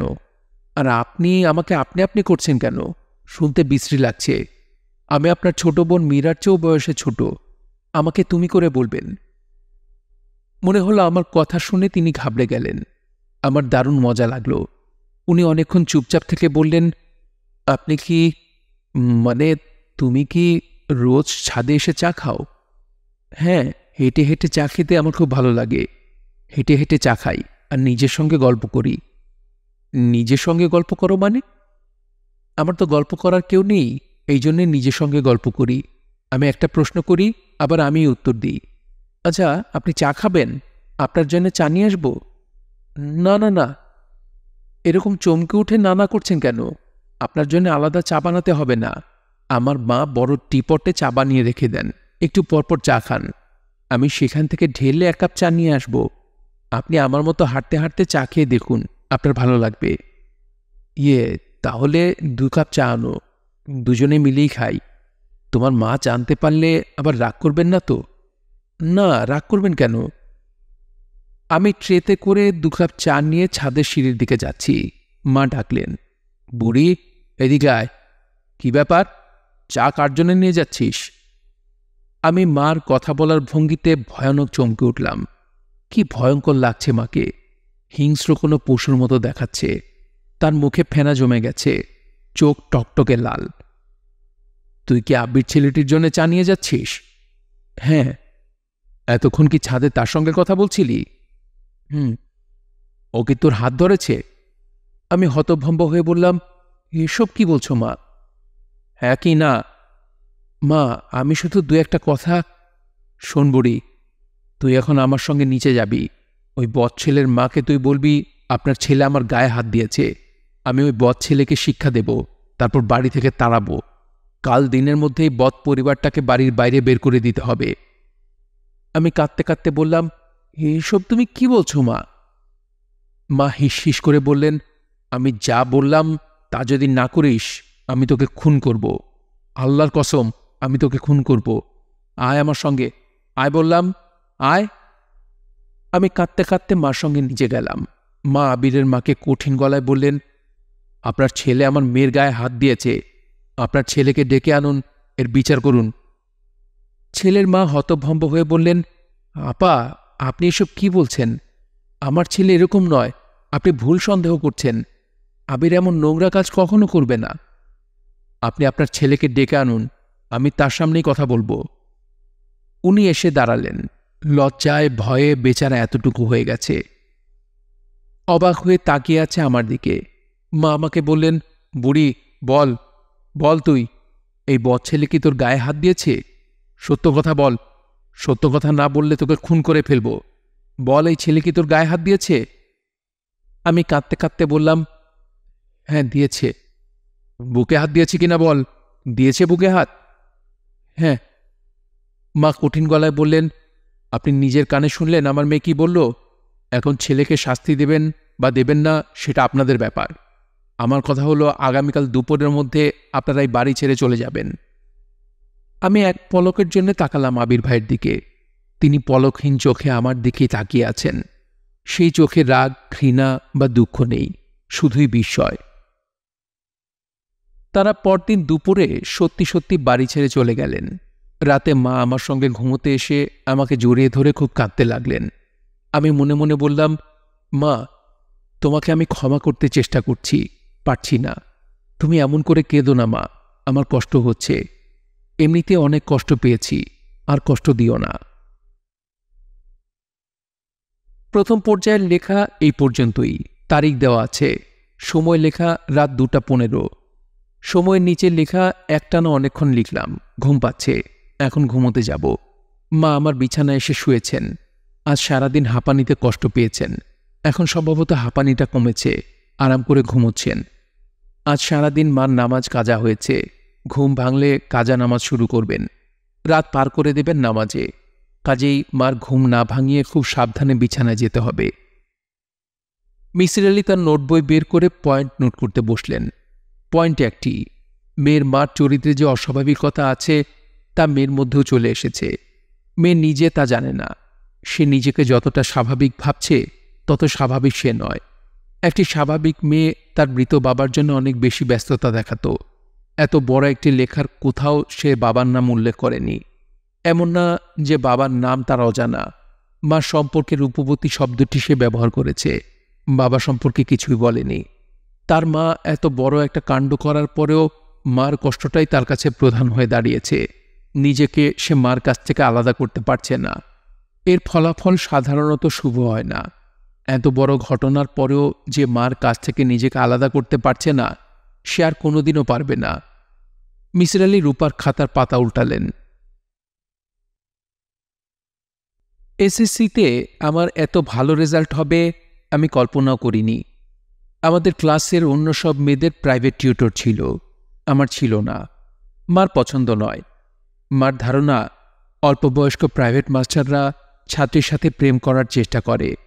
বয়স্করা নানান কৌশলে গায়ে হাত দেওয়ার চেষ্টা করে। কাজেই যা পড়লাম নিজে নিজে পড়লাম। রেজাল্ট হবার পর বিস্ময়ে হকচকিয়ে গেলাম। কি আশ্চর্য কাণ্ড! ছেলে মেয়ে সবার মধ্যে ফিফথ, 5টা বিষয়ে লেটার। আমি বললাম, তুমি কি খুশি হয়েছ মা? মা যন্ত্রের মতো বললেন, হুম। খুব খুশি না অল্প খুশি? খুব খুশি। আমাদের সঙ্গে যে মেয়েটা 4th হয়েছে সে শান্তিনিকেতনে পড়তে যাচ্ছে। তুমি কি আমাকে শান্তিনিকেতনে পড়তে দেবে? মা আমাকে বিস্মিত করে দিয়ে বললেন, হ্যাঁ দেব। সত্যি? হ্যাঁ সত্যি। কিভাবে যেতে হয়, টাকা পয়সা কত লাগে, খোঁজখবর আন। তুমি সত্যি সত্যি বলছো তো মা? বললাম তো হ্যাঁ। আমার এখনো বিশ্বাস হচ্ছে না। বিশ্বাস না হবার কি আছে? এই দেশে কি আর পড়াশোনা আছে? টাকা থাকলে তোকে বিলেতে রেখে পড়াতাম। আমার আনন্দের সীমা রইল না। ছোটাছুটি করে কাগজপত্র জোগাড় করলাম। অনেক যন্ত্রণা, সরকারি অনুমতি লাগে, আরও কি সব যন্ত্রণা। সব করলেন রুমার বাবা। রুমা হচ্ছে সেই মেয়ে যে 4th হয়েছে। রুমার বাবা সংস্কৃতি মন্ত্রণালয়ের অ্যাডিশনাল সেক্রেটারি। তিনি যে শুধু ব্যবস্থা করে দিলেন তাই না, আমাদের দুজনের জন্য 2টি স্কলারশিপের ব্যবস্থা করে দিলেন। পাসপোর্ট, ভিসা সব উনি করলেন। বাংলাদেশ বিমানে যাব, সকাল 9টায় ফ্লাইট। উত্তেজনায় আমি রাতে ঘুমোতে পারলাম না। মা আমাকে জড়িয়ে ধরে সারা রাতই ফুঁপিয়ে কাঁদলেন। খানিকক্ষণ কাঁদেন, তারপর বলেন, ও বুড়ি, তুই কি পারবে আমাকে ছেড়ে থাকতে? কষ্ট হবে, তবে পারবো। তুমিও পারবে? না, আমি পারবো না। যখন খুব কষ্ট হবে তখন কলকাতা চলে যাবে। কলকাতা থেকে শান্তিনিকেতন 1.5 ঘন্টা লাগে ট্রেনে। শান্তিনিকেতনে অতিথি ভবন আছে, সেখানে উঠবে। আমার যখন খারাপ লাগবে আমিও তাই করব, হুট করে ঢাকায় চলে আসব। তুই বদলে যাচ্ছিস। আমি আগের মতোই আছি মা, সারা জীবন একই রকম থাকব। না, তুই বদলাবি, তুই ভয়ঙ্কর রকম বদলে যাবি। আমি বুঝতে পারছি। তোমার যদি বেশি রকম খারাপ লাগে তাহলে আমি শান্তিনিকেতনে যাবার আইডিয়া বাদ দেব। বাদ দিতে হবে না, তোর এত শখ, তুই যা। মা শোনো, যাবার পর যদি দেখি খুব খারাপ লাগছে তাহলে চলে আসব। খুব ভোরে আমার ঘুম ভাঙল। দেখি মা বিছানায় নেই। দরজা খুলতে গিয়ে দেখি বাইরে থেকে তালা বন্ধ। আমি আগের বারের মতো হইচই চেঁচামেচি করলাম না, কাঁদলাম না, চুপ করে রইলাম। তালা বন্ধ রইলাম সন্ধ্যা পর্যন্ত। সন্ধ্যাবেলা মা নিচু গলায় বললেন, ভাত খেতে আয় বুড়ি, ভাত দিয়েছি। আমি শান্ত মুখে ভাত খেতে বসলাম। এমন ভাব করলাম যেন কিছুই হয়নি। মা বললেন, ডালটা কি টক হয়ে গেছে? সকালে রান্না করেছিলাম, দুপুরে জাল দিতে ভুলে গেছি। আমি বললাম, টক হয়নি, ডাল খেতে ভালো হয়েছে মা। ভাত খাবার পর কি চা খাবি? চা বানাবো? বানাও। আমি চা খেলাম, খবরের কাগজ পড়লাম, ছাদে হাঁটতে গেলাম। মা যখন এশার নামাজ পড়তে জায়নামাজে দাঁড়ালেন, তখন আমি এক অসীম সাহসী কাণ্ড করে বসলাম। বাড়ি থেকে পালালাম। রাত 9টায় উপস্থিত হলাম এশার বাসায়। এশা আমার বান্ধবী। এশার বাবা মা খুবই অবাক হলেন। তারা তক্ষুনি আমাকে পৌঁছে দিয়ে আসতে চান। অনেক কষ্টে তাদের আটকালাম। এক রাত তার বাসায় থেকে ভোরবেলা চলে গেলাম রুবিনাদের বাড়ি। রুবিনাকে বললাম, আমি 2 দিন তোদের বাড়িতে থাকব, তোর কি অসুবিধা হবে? আমি বাড়ি থেকে পালিয়ে এসেছি। রুবিনা চোখ কপালে তুলে ফেলল। আমি বললাম, তুই তোর বাবা মাকে কিছু একটা বল, যাতে তারা সন্দেহ না করেন যে আমি বাড়ি থেকে পালিয়ে এসেছি। রুবিনাদের বাড়িতে 2 দিনের জায়গায় আমি 4 দিন কাটিয়ে 5ম দিনের দিন মার কাছে ফিরে যাওয়া স্থির করলাম। বাড়ি পৌঁছলাম সন্ধ্যায়। মা আমাকে দেখলেন, কিছুই বললেন না। এরকমভাবে তাকালেন যেন কোথাও বেড়াতে গিয়েছিলাম, ফিরে এসেছি। আমি চাপা গলায় বললাম, কেমন আছো মা? মা বললেন, ভালো। তুমি মনে হয় আমার উপর ভয়ঙ্কর রাগ করেছ। কি শাস্তি দিতে চাও দাও। আমি ভয়ঙ্কর অন্যায় করেছি, শাস্তি আমার প্রাপ্য। মা কিছু বললেন না, রান্নাঘরে ঢুকে গেলেন। আমি লক্ষ্য করলাম বসার ঘরে অল্প বয়সী একটি ছেলে বসে আছে। কঠিন ধরনের চেহারা, রোগা, গলাটা হাঁসের মতো অনেকখানি লম্বা। মাথার চুল তেলে জপজপ করছে। সে খবরের কাগজ পড়ছিল। আমাকে এক নজর দেখে আবার খবরের কাগজ পড়তে লাগল। আমি মাকে গিয়ে বললাম, বসার ঘরে বসে আছে লোকটাকে? ওর নাম জয়নাল, আমাদের দুঃসম্পর্কের আত্মীয়। ইঞ্জিনিয়ারিং পড়ে, ফাইনাল ইয়ারে, এবছর পাশ করে বেরোবে। এখানে কি জন্যে? তুই চলে যাবার পর আমি খবর দিয়ে আনিয়েছি। একা থাকতাম, ভয় ভয় লাগত। আই এম সরি মা, এরকম ভুল করব না। আমি চলে এসেছি, এখন তুমি ওকে চলে যেতে বলো। তুই আমার ঘরে আয় বুড়ি, তোর সঙ্গে আমার জরুরি কথা আছে। আমি মার ঘরে গেলাম। মা দরজা বন্ধ করে দিলেন। মার দিকে তাকিয়ে আমি চমকে উঠলাম। এতক্ষণ লক্ষ্যই করিনি, এই 5 দিনে মার চেহারা, স্বাস্থ্য সম্পূর্ণ ভেঙে গেছে। তাকে দেখে মনে হচ্ছে একটা জীবন্ত কঙ্কাল। মা বললেন, তুই চলে যাবার পর থেকে আমি পানি ছাড়া আর কিছু খাইনি। এটা কি তোর বিশ্বাস হয়? আমি কাঁদতে কাঁদতে বললাম, হয়। মা বললেন, দোকান থেকে ইঁদুর মারা বিষ এনে আমি গ্লাসে গুলে রেখেছি তোর সামনে খাবো বলে। আমি যে তোর সামনে বিষ খেতে পারি, এটা কি তোর বিশ্বাস হয়? আমি কাঁদতে কাঁদতে বললাম, হয়। মা বললেন, এক শর্তে আমি বিষ খাবো না। আমি যে ছেলেটিকে বসিয়ে রেখেছি তাকে তুই বিয়ে করবি, এবং আজ রাতেই করবি। আমি কাজী ডাকিয়ে আনব। আমি বললাম, এসব তুমি কি বলছো মা? এই ছেলে খুব গরিব ঘরের ছেলে, ভালো ব্রিলিয়ান্ট ছেলে। আমি তাকে ইন্টারমিডিয়েট থেকে পড়ার খরচ দিচ্ছি। তোর জন্যই করেছিলাম।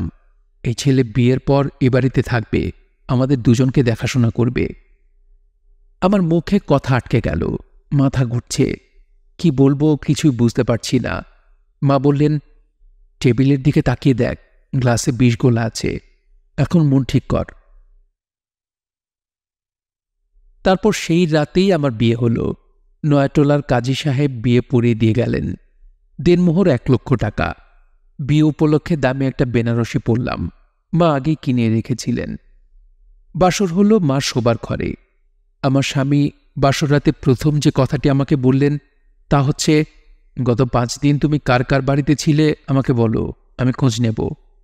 আমি কঠিন গলায় বললাম, কি খোঁজ নেবেন? আমার স্বামী বললেন, গরিব হয়ে জন্মেছি বলে আজ আমার এই অবস্থা। বড়লোকের নষ্ট মেয়ে বিয়ে করতে হলো। নষ্টামি যা করেছো করেছো, আর না, আমি মানুষটা ছোটোখাটো, কিন্তু ধানি মরিচ চেনো তো? সাইজে ছোট, ঝাল বেশি। আমার ধারণা শরীর থেকেই ভালোবাসার জন্ম হতে পারে। আমি আমার স্বামীকে ভালোবাসলাম। আমার ধারণা এই ভালোবাসার উৎস শরীর। মানুষের মন যেমন বিচিত্র, তার শরীরও তেমনই। আমি এবং আমার মা, আমরা দুজনেই ছিলাম নিঃসঙ্গ। তৃতীয় ব্যক্তি এসে আমাদের এই নিঃসঙ্গতা দূর করল। বাড়ির একতলাটা মা আমাদের দুজনকে ছেড়ে দিলেন। মার সঙ্গে থেকেও তার কাছ থেকে আলাদা থাকার স্বাদ খানিকটা হলেও পাওয়া গেল। আমরা একসঙ্গে খাবার খেতাম। তখন আমার স্বামী মজার মজার কথা বলে আমাদের খুব হাসাতেন। আমার মাকে তিনি বেশ পছন্দ করতেন। আমরা হয়তো খেতে বসলাম, তিনি আমার মার দিকে তাকিয়ে বললেন, আম্মা, আপনাকে এমন মনমরা লাগছে কেন? তাহলে শোনেন একটা মজার গল্প, মন ভালো করে দেবে। আমাদের দেশের বাড়িতে সফদরগঞ্জ বাজারে এক দর্জি থাকত। এক ঈদে সে 3টা হাত দিয়ে একটা পাঞ্জাবি বানালো। গল্প এই পর্যন্ত শুনেই মা হাসতে হাসতে ভেঙে পড়লেন। মা হাসছেন, আমি হাসছি, আর উনি মুখ গম্ভীর করে বসে আছেন। কখন আমরা হাসি থামাবো সেই অপেক্ষা। ঘর জামাইদের নানান রকম ত্রুটি থাকে। তারা সারাক্ষণ শ্বশুরবাড়ির টাকা পয়সা সম্পর্কে খোঁজখবর করে। তাদের চেষ্টাই থাকে কি করে সবকিছুর দখল নেওয়া যায়। আমার স্বামী তা থেকে সম্পূর্ণ মুক্ত ছিলেন। তিনি কখনো এসব নিয়ে মাথা ঘামাননি। অত্যন্ত মেধাবী ছাত্র ছিলেন। রাত দিন পড়াশোনা নিয়ে থাকতেন। অবসর সময়টা মাকে গল্প শোনাতে পছন্দ করতেন। আমাকে গল্প শোনানোর ব্যাপারে তিনি তেমন আগ্রহ বোধ করতেন না। আমার শরীর তিনি যতটা পছন্দ করতেন, আমাকে ততটা করতেন না। বিয়ের 2 মাস যেতেই আমার ধারণা হলো সম্ভবত আমি কনসিভ করেছি। পুরোপুরি নিশ্চিত হতে পারছি না।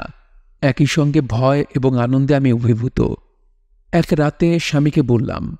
তিনি সরু চোখে দীর্ঘ সময় আমার দিকে তাকিয়ে বললেন, পেটে বাচ্চা? আমি চুপ করে রইলাম। বয়স কত বাচ্চার? জানি না। আমি কি করে জানব? ডাক্তারের কাছে নিয়ে চলো, ডাক্তার দেখে বলুক। ডাক্তারের কাছে নিতে হবে না। বাচ্চা কখন এসেছে সেটা তুমিই জানো। ওই যে 5 রাত ছিল অন্য জায়গায়, ঘটনা তখন ঘটে গেছে। কি বলছো তুমি? এরকম চমকে উঠবে না। চমকে ওঠার খেলা আমার সাথে খেলবে না। তোমার পেটে অন্য মানুষের সন্তান। আমি হতভম্ব। আমার স্বামী কুৎসিততম কথা কটি বলে বাতি নিভিয়ে শুতে এলেন এবং অন্য সব রাতের মতোই শারীরিকভাবে আমাকে গ্রহণ করলেন। ঘৃণায় আমি পাথর হয়ে গেলাম। আমি দিনরাত কাঁদি। আমার মাও দিনরাত কাঁদেন। এক পর্যায়ে মা আমাকে বলতে বাধ্য হলেন, বাচ্চাটা নষ্ট করে ফেলাই ভালো। বাচ্চাটা তুই নষ্ট করে ফেল, সংসারে শান্তি আসুক। আমি বললাম, আমার শান্তির দরকার নেই, অশান্তিই ভালো। মানসিক আঘাতে আঘাতে আমি বিপর্যস্ত। একদিন ইচ্ছে করে আমার স্বামী আমার পেটে লাথি বসালেন, এই আশায় যেন গর্ভপাত হয়ে যায়। আমি 2 হাতে পেট চেপে বসে পড়তেই তিনি গভীর আগ্রহে বললেন, কি যন্ত্রণা খালাস হয়ে গেছে? রাতে আমি ঘুমোতে পারি না, দিনে খেতে পারি না। ভয়ঙ্কর অবস্থা। আমার পেটের সন্তানটির বৃদ্ধিও ব্যাহত হচ্ছে। ডাক্তার প্রতিবারই পরীক্ষা করে বলেন, বেবির গ্রোথ তো ঠিকমতো হচ্ছে না, সমস্যা কি? আরও ভালোমতো খাওয়া দাওয়া করবেন, প্রচুর বিশ্রাম করবেন, দৈনিক 2 গ্লাস করে দুধ খাবেন।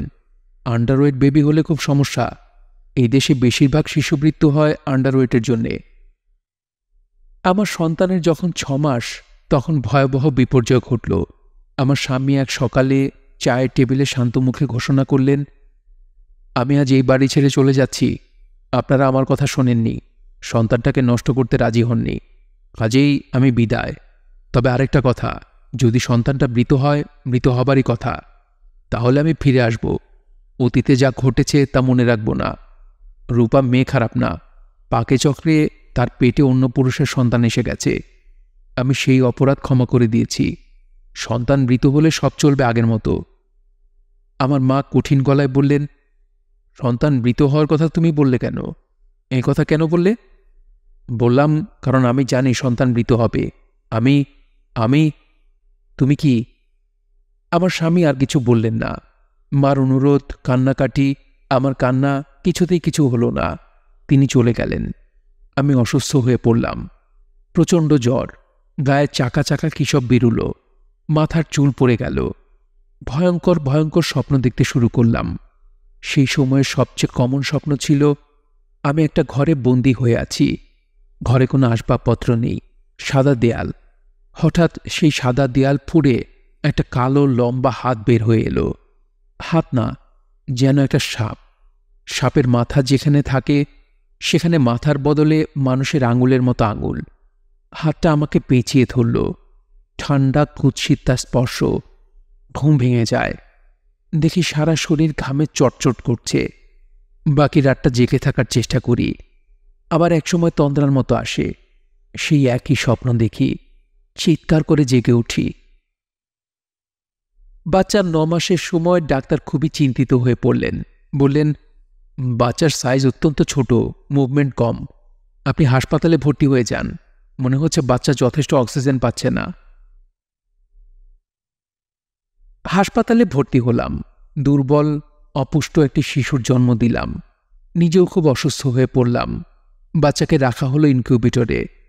অসুস্থ অবস্থায় একদিন দেখি দরজার কাছে আমার স্বামী দাঁড়িয়ে। ক্রুদ্ধ দৃষ্টিতে সে তাকিয়ে আছে আমার দিকে। আমি বললাম, ভেতরে এসো। সে হিসহিস করে বলল, বিষের পুঁটলিটা কই? এখনো বেঁচে আছে? এখনো বেঁচে আছে কেন তা তো বুঝলাম না।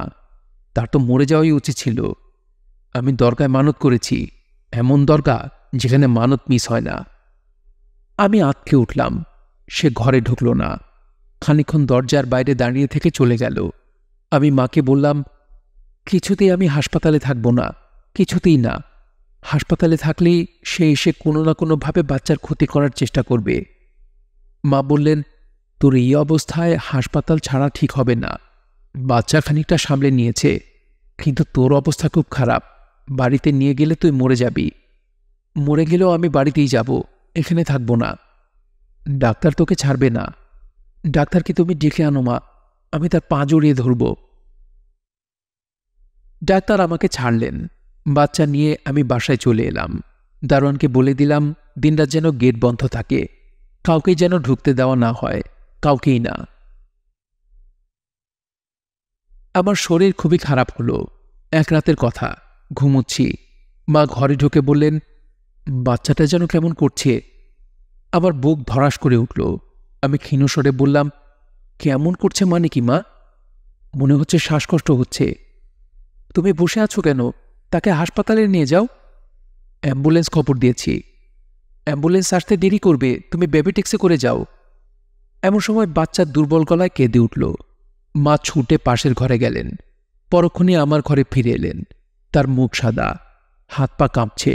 আমি চিৎকার করে জ্ঞান হারালাম। জ্ঞান ফিরল 4 দিন পর হাসপাতালে। আমি বললাম, আমার বাচ্চা, আমার বাচ্চা। মা পাথরের মতো মুখ করে রইলেন। আমি আবার জ্ঞান হারালাম।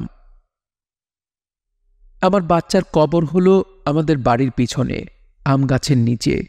ছোট্ট একটা কবর ছাড়া বাড়িতে কোনো রকম পরিবর্তন হলো না। সবকিছু চলতে লাগলো আগের মতো। আমার স্বামী ফিরে এলেন। আমার মাথায় হাত রেখে বললেন, আই এম সরি। সময়ের সঙ্গে সঙ্গে তুমি শোক কাটিয়ে উঠবে, আমি তোমাকে সাহায্য করব।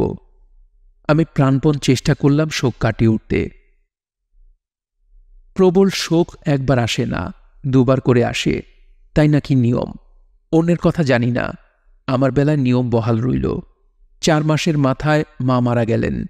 মা শেষের দিকে খুব চুপচাপ হয়ে গিয়েছিলেন। কারো সঙ্গে কথা বলতেন না।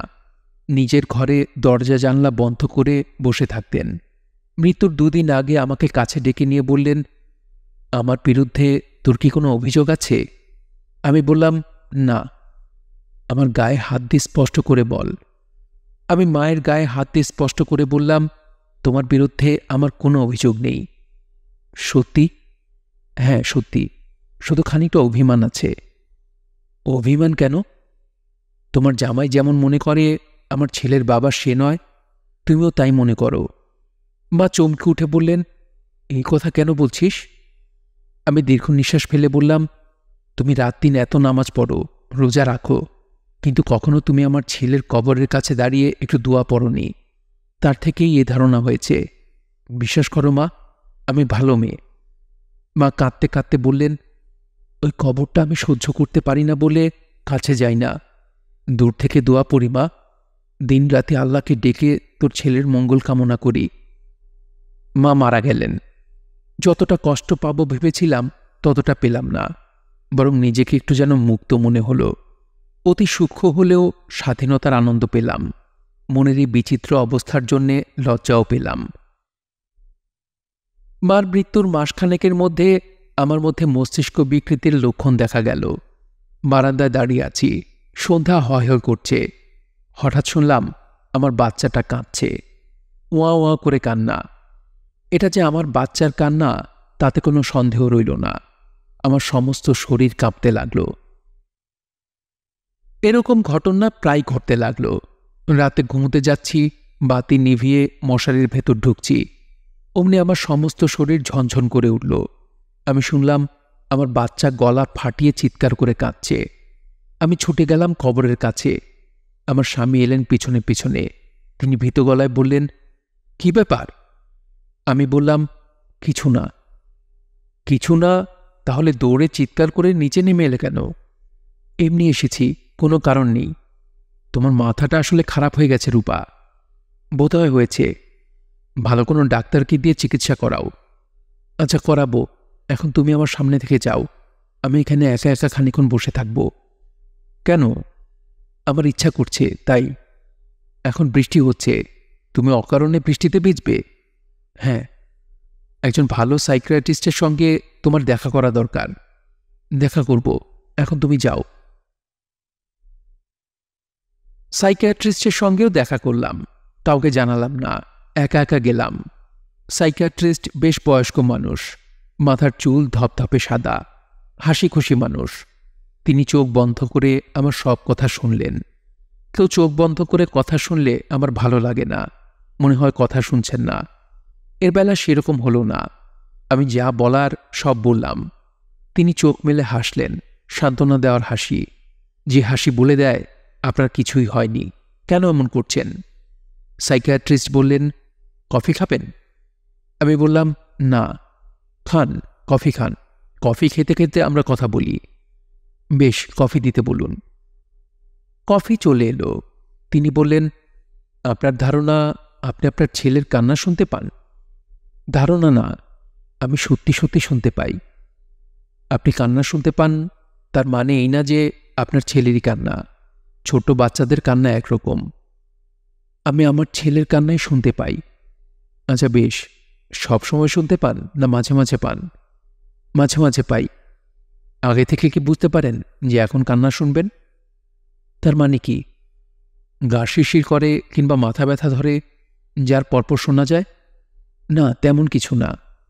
আপনার মা মারা গিয়েছেন, তাঁর কথা কি শুনতে পান? না। ছোটবেলায় এমন কিছু কি হতো, অর্থাৎ এরকম কান্না বা শব্দ শুনতে পেতেন? না। আপনার সমস্যাটা তেমন জটিল নয়। আপনার ছেলের মৃত্যুজনিত আঘাতে এটা হয়েছে। আঘাত ছিল তীব্র, এতে মস্তিষ্কের ইকুইলিব্রিয়াম খানিকটা ব্যাহত হয়েছে। আপনার কোলে আরেকটা শিশু এলে সমস্যা কেটে যাবে। আপনার যা হয়েছে তা হলো জীবনের দুঃখজনক স্মৃতি মনে অবদমিত অবস্থায় আছে। আপনি চলে গেছেন অ্যাংজাইটি স্টেটে, সেখান থেকে নিউরাস্থেনিয়া। আপনার কথা কিছু বুঝতে পারছি না। বোঝার দরকার নেই। এমন কিছু করুন যেন নিজে ব্যস্ত থাকেন। ঘুমের ওষুধ দিচ্ছি, রাতে ঘুমোবার সময় খাবেন, যাতে ঘুমটা ভালো হয়। যখন আবার কান্নার শব্দ শুনবেন তখন দৌড়ে কবরের কাছে যাবেন না, কারণ কান্নার শব্দ কবর থেকে আসছে না। শব্দ তৈরি হচ্ছে আপনার মস্তিষ্কে। আপনি নিজেকেই নিজে বোঝাবেন, মনে মনে বলবেন, এসব কিছু না। বাড়িটাও ছেড়ে দিন, ওই বাড়ি ছেড়ে অন্য কোথাও চলে যান। ডাক্তার সাহেবের ঘর থেকে বের হয়ে ব্যাপেটিক্সি নিয়েছি। ঠিক তখন স্পষ্ট আবার কান্নার শব্দ শুনলাম। আমার বাচ্চাটি যে কাঁদছে এতে কোনো সন্দেহ নেই। আমি মনে মনে বললাম, আমি কিছু শুনছি না। তাতে লাভ হলো না। সারা পথ আমি আমার বাচ্চার কান্না শুনতে শুনতে বাড়িতে এলাম। আমার স্বামী খুব ভালোভাবে পাশ করলেন। ইলেকট্রিক্যাল ইঞ্জিনিয়ারিংয়ে প্রথম শ্রেণীতে প্রথম স্থান পেয়ে গেলেন। বিশ্ববিদ্যালয়ে তার একটা চাকরি হলো। আমরা আমাদের বাড়ি ছেড়ে কলাবাগানের 2 কামরার ছোট একটা ঘর ভাড়া নিলাম। আমি সংসারে মন দেওয়ার চেষ্টা করলাম। প্রচুর কাজ এবং প্রচুর অকাজ করি। রান্নাবান্না করি, সেলাইয়ের কাজ করি, আচার বানানোর চেষ্টা করি। যে ঘর একবার মোছা হয়েছে সেই ঘর আবার ভেজা ন্যাকড়ায় ভিজিয়ে দিই। কাজের একটি মেয়ে ছিল, তাকেও ছাড়িয়ে দিলাম। কারণ একটাই, আমি যাতে ব্যস্ত থাকতে পারি। সারাদিন ব্যস্ততায় কাটে। রাতের বেলায়ও আমার স্বামী আমাকে অনেক রাত পর্যন্ত জাগিয়ে রাখেন। শারীরিক ভালোবাসার উন্মাদনা এখন আমার নেই, তবু ভান করি যেন প্রবল আনন্দে সময় কাটছে। আসলে কাটে না। হঠাৎ হঠাৎ আমি আমার বাচ্চার কান্না শুনতে পাই। আমার সমস্ত ইন্দ্রিয় অবশ হয়ে আসে। আমার স্বামী বিরক্ত গলায় বললেন, কি হলো, এরকম করছো কেন? আমি নিজেকে সামলাতে চেষ্টা করি। তিনি তিক্ত গলায় বলেন, এইসব ঢং কবে বন্ধ করবে? আর তো সহ্য হয় না। মানুষের সহ্যের একটা সীমা আছে। আমি কাঁদতে শুরু করি। তিনি কুৎসিত গলায় বলেন, বাথরুমের দরজা বন্ধ করে কাঁদো, সামনে না। খবরদার, চোখের সামনে কাঁদবে না। ভাড়া বাসায় বেশি দিন থাকা আমার পক্ষে সম্ভব হলো না। আমি প্রায় জোর করেই নিজের বাড়িতে ফিরে গেলাম। যে বাড়িতে আমার ছোট্ট বাবার কবর আছে, সেই বাড়ি ছেড়ে আমি কি করে দূরে থাকব? নিজের বাড়িতে ফেরার পরপর আলস্য আমাকে জড়িয়ে ধরল। কোনো কাজে মন বসে না। আমি বেশিরভাগ সময় বসে থাকি আমার বাবুর কবরের পাশে। দোতলার সিঁড়ি থেকে ক্রুদ্ধ চোখে আমাকে দেখেন আমার স্বামী। তার চোখে রাগ ছাড়াও আর যা থাকে তার নাম ঘৃণা। মাথার যন্ত্রণা পুরোপুরি অগ্রাহ্য করে মিসির আলি তার নোট বই লিখে ভরিয়ে ফেললেন। রূপার লেখা বারবার করে পড়ছেন। স্বামীর সঙ্গে মেয়েটির সম্পর্ক তিনি ঠিক ধরতে পারছেন না। মেয়েটির এই ভয়াবহ সমস্যায় স্বামীর অংশ কতটুকু তা বের করা দরকার। রূপার পুরো লেখাটা স্বামীর প্রতি ঘৃণা নিয়ে লেখা। তারপরেও বোঝা যাচ্ছে ছেলেটি তার স্ত্রীকে সাহায্য করার চেষ্টা করছে। সাইকিয়াট্রিস্টের কথা মতো আলাদা বাসা ভাড়া করেছে। মিসির আলি তার নোট বইতে লিখলেন, আমাকে ধরে নিতে হবে মেয়েটি মানসিক দিক দিয়ে সুস্থ নয়। সে পৃথিবীকে তার অসুস্থ মানসিকতা নিয়ে দেখছে এবং বিচার করছে। স্বামীকেও সে একইভাবে দেখছে। সে তার স্বামীর ছবি যেভাবে এঁকেছে তাতে তাকে ঘৃণ্য মানুষ বলে মনে হচ্ছে। অথচ এই মেয়ে তার মার ছবি এঁকেছে গভীর মমতায়। মার ছবি এত মমতায় আঁকা সত্ত্বেও মার ভয়াবহ রূপ বের হয়ে এসেছে। আমার কাছে জয়নাল ছেলেটিকে হৃদয়বান ছেলে বলেই মনে হচ্ছে। এই ছেলে দুজন নিঃসঙ্গ মহিলাকে আনন্দ দেওয়ার জন্য হাসির গল্প করে, তাদের হাসাতে চেষ্টা করে। ছেলেটি দৃঢ়ভাবে বিশ্বাস করে তার স্ত্রীর সন্তানটি তার নয়। তারপরেও সে স্ত্রীকে গ্রহণ করেছে, ভালোভাবেই গ্রহণ করেছে এবং বলছে মেয়েটা ভালো। রূপা শিশুর কান্না শুনছে। এটা কেন হচ্ছে বোঝা যাচ্ছে না। মিসির আলি নোট বইতে কবে কবে কান্না শোনা গেল তা লিখে রাখতে শুরু করলেন। এর থেকে যদি কিছু বের হয়ে আসে। স্যার, ট্রেন দেখে আসছি। মিসির আলি লেখা থামিয়ে অবাক হয়ে বললেন, কি দেখে এসেছ? ট্রেন, রেলগাড়ি। আপনি বললেন রেলগাড়ি দেখতে। চলন্ত রেলগাড়ি কি রঙে দেখা যায় দেখতে কইলেন, দেখলাম। কি দেখলে? কালো দেখা যায়? জি না, সবুজ দেখা যায়। সবুজ জিনিস চলন্ত অবস্থায় যেমন সবুজ, থামন্ত অবস্থায় সবুজ। এইটা হইল আপনার সাধারণ কথা। মিসির আলি চিন্তিত মুখে বললেন, সাধারণ ব্যাপারেও মাঝে মাঝে কিছু অসাধারণ জিনিস থাকে বুঝলু। সেই অসাধারণ জিনিস খুঁজে বের করতে আমার ভালো লাগে। সারা জীবন তাই খুঁজেছি। কখনো পেয়েছি, কখনো পাইনি। চলন্ত ট্রেন তোমাকে দেখতে বললাম কেন জানো? জি না। আমি লক্ষ্য করেছি উড়ন্ত টিয়া পাখি কালো দেখা যায়। সবুজ রং গতির কারণে কালো হয়ে যায় কিনা সেটাই আমার দেখার ইচ্ছা ছিল। উড়ন্ত টিয়া পাখি কালো দেখা যায় জানতাম না স্যার। আমিও জানতাম না, দেখে অবাক হয়েছি। আচ্ছা বুঝলু, তুমি যাও, আমি এখন জরুরি একটা কাজ করছি। একটি মেয়ের সমস্যা নিয়ে ভাবছি। বজু বলল, গরিপুর থেকে ডাক্তার সাহেব আসছেন, আপনাদের দেখতে চান। এখন দেখা হবে না। আপনার মাথা ধরার বিষয়ে কথা বলতে চান। এখন কথাও বলতে পারবো না, আমি ব্যস্ত, অসম্ভব ব্যস্ত। বজু মানুষটার মধ্যে ব্যস্ততার কিছু দেখল না। কাত হয়ে বিছানায় পড়ে আছে, হাতে একটা খাতা। এর নাম ব্যস্ততা? বজলু মাথা চুলকে বলল, রাতে কি খাবেন স্যার? চা খাবো। ভাত তরকারির কথা বলতেছিলাম। হাঁস খাইবেন স্যার? অবশ্য বর্ষাকালে হাঁসের মাংসের কোনো টেস্ট থাকে না। হাঁস খাইতে হয় শীতকালে, নতুন ধান ওঠার পরে। নতুন ধান খাওয়ার কারণে হাঁসের শরীরে হয় চর্বি। তুমি এখন যাও বুঝলু। মিসির আলি খাতা খুললেন। আমার স্বামী MS ডিগ্রি করার জন্যে আজ সকালে টেক্সাস চলে গেছেন। টিচিং অ্যাসিস্ট্যান্টশিপ নিয়ে গেলেন। যাবার টিকিট আমি করে দিলাম। তিনি বললেন, আমি 6 মাসের মধ্যে তোমাকে নিয়ে যাব, তুমি পাসপোর্ট করে রাখো। আমি বললাম, আমাকে নিতে হবে না, আমি ঢাকা ছেড়ে কোথাও যাব না। ঢাকা ছেড়ে যাওয়াই তোমার উচিত।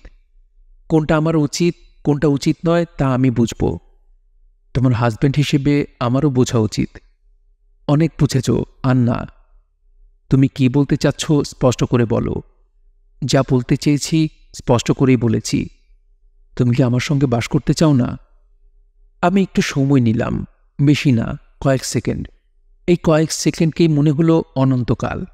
তারপর তার চোখের দিকে তাকিয়ে স্পষ্ট গলায় বললাম, না। কি বললে? বললাম না। ও আচ্ছা। আমার স্বামী ভদ্রলোক অনেকক্ষণ তার মুখে বিস্ময়ের ভাব ধরে রাখল। তারপর আবার বলল, ও আচ্ছা। আমি বললাম, আমি যে তোমার সঙ্গে বাস করতে চাচ্ছি না তা কি তুমি বুঝতে পারোনি? না, পারিনি। আমি হাসলাম। সে বলল, তোমার টাকাটা আমি পৌঁছেই পাঠিয়ে দেব, দেরি করব না। দেরি করলেও অসুবিধা নেই, না পাঠালেও ক্ষতি নেই। আমার যা আছে তা আমার জন্য যথেষ্ট। তুমি কি আবার বিয়ে করবে? জানি না, করতেও পারি, করার সম্ভাবনাই বেশি। যদি বিয়ে করবে বলে ঠিক করো তাহলে অবশ্যই সেই ভদ্রলোককে আগে ভাগে জানিয়ে দিও যে তোমার মাথা ঠিক নেই, তুমি অসুস্থ একজন মানুষ। আমি জানাবো। উনি চলে যাবার পর আমি পুরোপুরি একা হয়ে গেলাম। নিজেকে ব্যস্ত রাখার অনেক চেষ্টা করলাম। পুরনো বন্ধুদের খুঁজে বের করে আড্ডা দিই, মহিলা সমিতিতে নাটক দেখি, বই পড়ি, রাতে কড়া ঘুমের ওষুধ খেয়ে ঘুমোতে যাই। এক রাতের কথা, 20 মিলিগ্রাম ইউনেক্ট্রিন খেয়ে ঘুমিয়েছি। ঘুমের মধ্যেই মনে হলো আমার ছেলেটা আমার পাশে শুয়ে আছে। তার গায়ের গন্ধ পাচ্ছি, সেই অদ্ভুত গন্ধ যা শুধু শিশুদের গায়েই থাকে। এক একজনের গায়ে এক এক রকম গন্ধ, যা শুধু মায়েরাই আলাদা করতে পারেন। আমি ছেলের মাথায় হাত রাখলাম। মাথা ভর্তি চুল, রেশমের মতো নরম কোঁকড়ানো চুল। ঘুম ভেঙে গেল। ধড়মড় করে উঠে বসলাম। কোথাও কেউ নেই, থাকার কথাও নয়। স্বপ্ন তো স্বপ্নই, কিন্তু সেই স্বপ্ন এত স্পষ্ট, সত্যের এত কাছাকাছি। তৃষ্ণা পেয়েছিল। ঠান্ডা পানির জন্যে খাবার ঘরে গিয়েছি, ফ্রিজের দরজায় হাত রেখেছি। আর ঠিক তখন শুনলাম আমার ছেলে আমাকে ডাকছে, মা, মা। এতদিন শুধু কান্নার শব্দ শুনেছি, আজ প্রথম তাকে কিছু বলতে শুনলাম। আমার সমস্ত শরীর শক্ত হয়ে গেল। মনে হলো মাথা ঘুরে পড়ে যাব। অনেক কষ্টে নিজেকে সামলে নিয়ে কাঁপা কাঁপা গলায় ডাকলাম, ও খোকা, খোকা, তুই কি আমার কথা শুনতে পাচ্ছিস? কি আশ্চর্য! আমার ছেলে জবাব দিল, স্পষ্ট বলল, হুম। তুই কোথায় খোকা? হুম। খোকা, তুই কোথায়? হুম। তুই কোথায়? আরেকবার আমাকে ডাকতো, আর মাত্র একবার। আমার ছেলে আমাকে ডাকল, মা, মা। আমি সহ্য করতে পারলাম না, অচেতন হয়ে পড়ে গেলাম। আমি জানি এর সবটাই মায়া, এক ধরনের বিভ্রম। আমার মাথা এলোমেলো হয়ে আছে। দুঃখে, কষ্টে, যন্ত্রণায় আমার মাথা খারাপ হয়ে যাচ্ছে। কিছুদিনের মধ্যেই আমাকে পাগলা গারদে ঢুকিয়ে দেবে। একটা নির্জন ঘরে আটকা থাকব। নিজের মনে হাসব, কাঁদব। গায়ের কাপড়ের কোনো ঠিক থাকবে না। অ্যাটেন্ডেন্টদের কেউ কেউ আমার গায়ে হাত দিয়ে আনন্দ পাবে। আমার কিছুই করার থাকবে না। এই সময় আমার এক বান্ধবী রেণুকা বলল, বুড়ি, তুই ছবি করবি? আমার মামা ছবি বানাচ্ছেন, অল্প বয়সী সুন্দরী নায়িকা খুঁজছেন। তোকে দেখলে হাতে আকাশের চাঁদ পাবেন, তুই এত সুন্দর। আমি বললাম, তোর ধারণা আমি সুন্দর? সে বলল, পৃথিবীর 4 জন রূপবতীর মধ্যে তুই একজন। সেই 4 জনের নাম শুনবি?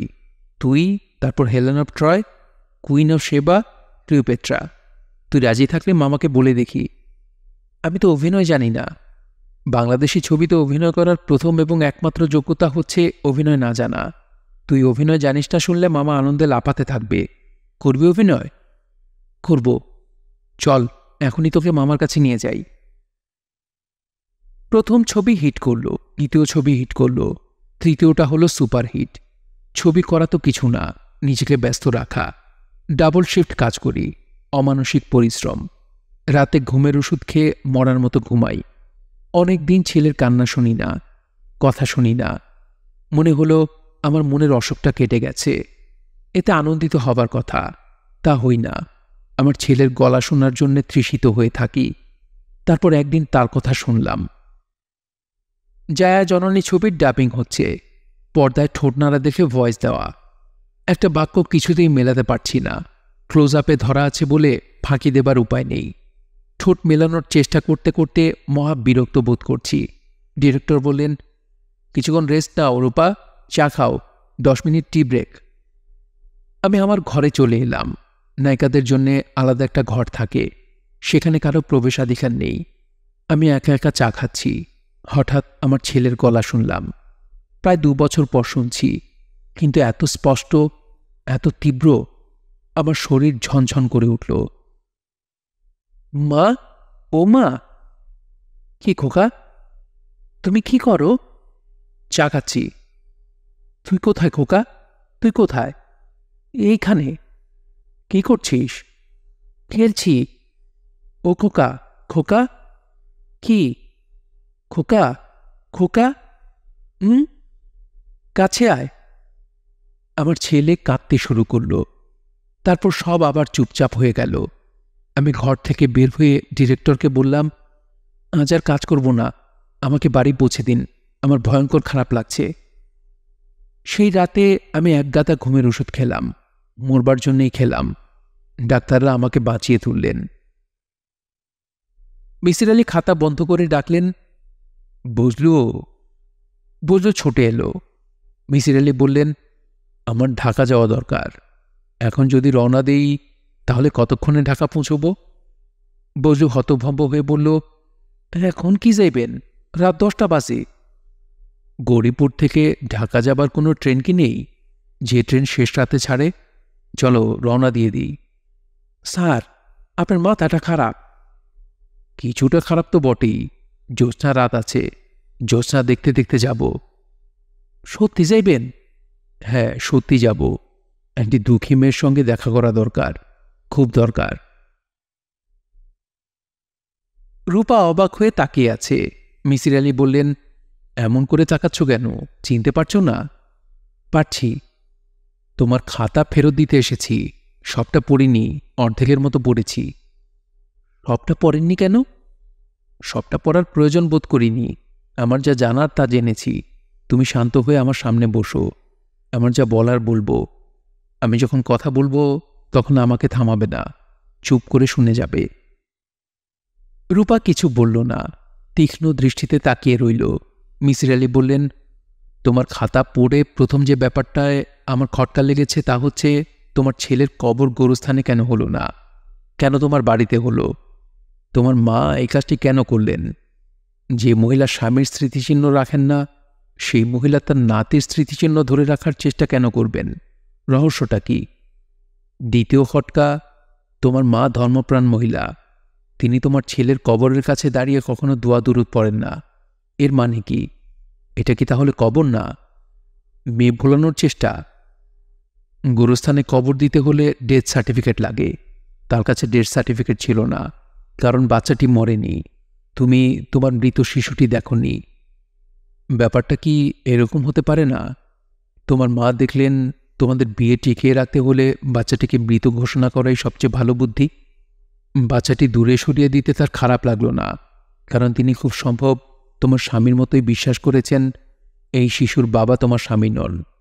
তোমার মা মানসিকভাবে অসুস্থ একজন মহিলা, তার পক্ষে এরকম মনে করাই স্বাভাবিক। এখন আসছি তুমি যে শিশুর কথা শুনতে পাচ্ছ সেই ব্যাপারটিতে। শিশুর সঙ্গে মায়ের টেলিপ্যাথিক যোগাযোগ মোটামুটিভাবে স্বীকৃত। তুমি তারিখ দিয়ে দিয়ে সব লিখেছ বলে আমার খুব সুবিধা হয়েছে। আমি লক্ষ্য করলাম শুরুতে তুমি শুধু কান্না শুনতে। প্রথম যখন মা মা ডাক শুনলে, হিসেব করে দেখলাম শিশুটির বয়স তখন 1 বছর। 1 বছর বয়সে শিশুরা মা ডাকতে শিখে। তোমার লেখা থেকে তারিখ দেখে হিসেব করে বের করলাম তোমার ছেলে পুরো বাক্য যখন বলছে তখন তার বয়স 3। সত্যি যে তোমার সঙ্গে তোমার ছেলের এক ধরনের যোগাযোগ হয়েছে। পুরো ব্যাপারটা প্যারানরমাল সাইকোলজির বিষয় এবং রহস্যময় জগতের অসাধারণ একটি উদাহরণ। আমার ধারণা একটু চেষ্টা করলেই তুমি তোমার ছেলেকে খুঁজে পাবে। এত বড় একটা কাজ তোমার মা একা করতে পারেন না, তাকে কারো না কারো সাহায্য নিতে হয়েছে। তোমাদের বাড়ির দারোয়ান, কাজের মেয়ে, এদের কাছ থেকে সাহায্য পেতে পারো, পুলিশকে খবর দিতে পারো। বাংলাদেশের পুলিশের গোয়েন্দা বিভাগ ইচ্ছা করলে অসাধ্য সাধন করতে পারে। তারপরেও যদি কাজ না হয়, তুমি তোমার টেলিপ্যাথিক ক্ষমতা ব্যবহার করো। ছেলের কাছ থেকেই জেনে নাও সে কোথায় আছে। রূপা এক দৃষ্টিতে তাকিয়ে আছে। মিসির আলী বললেন, কিছু বলবে? রূপা নাসূচক মাথা নাড়ল। মিসির আলী বললেন, আজ উঠি, ধাক্কা সামলাতে তোমার সময় লাগবে। সাহস হারিও না, মন শক্ত রাখো, যাই। রূপা কোনো উত্তর দিল না, মূর্তির মতো বসে রইল। 1 মাস পরের কথা। মিসির আলীর শরীর খুব খারাপ করেছে। তিনি তার ঘরেই দিনরাত শুয়ে থাকেন। হোটেলের একটি ছেলে তাকে হোটেল থেকে খাবার দিয়ে যায়। বেশিরভাগ দিন সেসব খাবার মুখে দিতে পারেন না। প্রায় সময় অসহ্য মাথার যন্ত্রণায় ছটফট করেন। এরকম সময়ে তিনি একটি চিঠি পেলেন। হাতের লেখা দেখেই চিনলেন রূপার চিঠি। রূপা লিখেছে, শ্রদ্ধা স্পদেশু, আমি আমার ছেলেকে খুঁজে পেয়েছি। সে এখন আমার সঙ্গেই আছে। আপনার সামনে আসার সাহস আমার নেই। আমি জানি আপনাকে দেখে চিৎকার করে কেঁদে কেটে একটা কাণ্ড করব, আপনাকে বিব্রত করব। আমি কোনোদিনই আপনার সামনে যাব না। শুধু একদিন আমার ছেলেটাকে পাঠাবো। আপনি তার একটি নাম দিয়ে দেবেন এবং তার মাথায় হাত দিয়ে একটু আদর করবেন। আপনার পূর্ণ স্পর্শে তার জীবন হবে মঙ্গলময়। আমি শুনেছি আপনার শরীর ভালো না, কঠিন অসুখ বাঁধিয়েছেন। আপনি চিন্তা করবেন না। একজন দুঃখী মার হৃদয় আপনি আনন্দে পূর্ণ করেছেন। তার প্রতিদান আল্লাহকে দিতেই হবে। আমি আল্লাহর কাছে আপনার আয়ু কামনা করেছি। তিনি আমার প্রার্থনা শুনেছেন। মাথার তীব্র যন্ত্রণা নিয়েও তিনি হাসলেন। মনে মনে বললেন, বোকা মেয়ে। প্রকৃতি প্রার্থনার বশ নয়। প্রকৃতি প্রার্থনার বশ হলে পৃথিবীর চেহারাই পাল্টে যেত। পৃথিবীর জন্য প্রার্থনা তো কম করা হয়নি।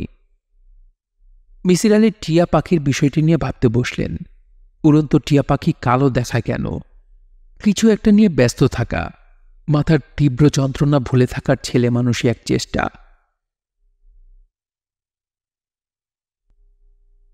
গল্পতরু চ্যানেলে আপনারা শুনছিলেন হুমায়ুন আহমেদের মিসির আলী সিরিজ থেকে উপন্যাস অনিশ। উপন্যাসটি প্রকাশিত হয়েছে অনুপম প্রকাশনী থেকে, আর প্রকাশক ছিলেন মিলননাথ। আর উপন্যাসটি প্রথম প্রকাশিত হয় 1992 সালের মে মাসে। সম্পূর্ণ উপন্যাসটি শুনে আপনাদের কাছে কেমন লাগলো তা অবশ্যই কমেন্ট করে আমাদেরকে জানাবেন। আর ভালো লাগলে একটি লাইক করবেন, চ্যানেল শেয়ার করে অন্যকে শোনার সুযোগ করে দিতে পারেন। সবাই ভালো থাকবেন, সুস্থ থাকবেন এবং গল্পতরুর সঙ্গেই থাকবেন। ধন্যবাদ।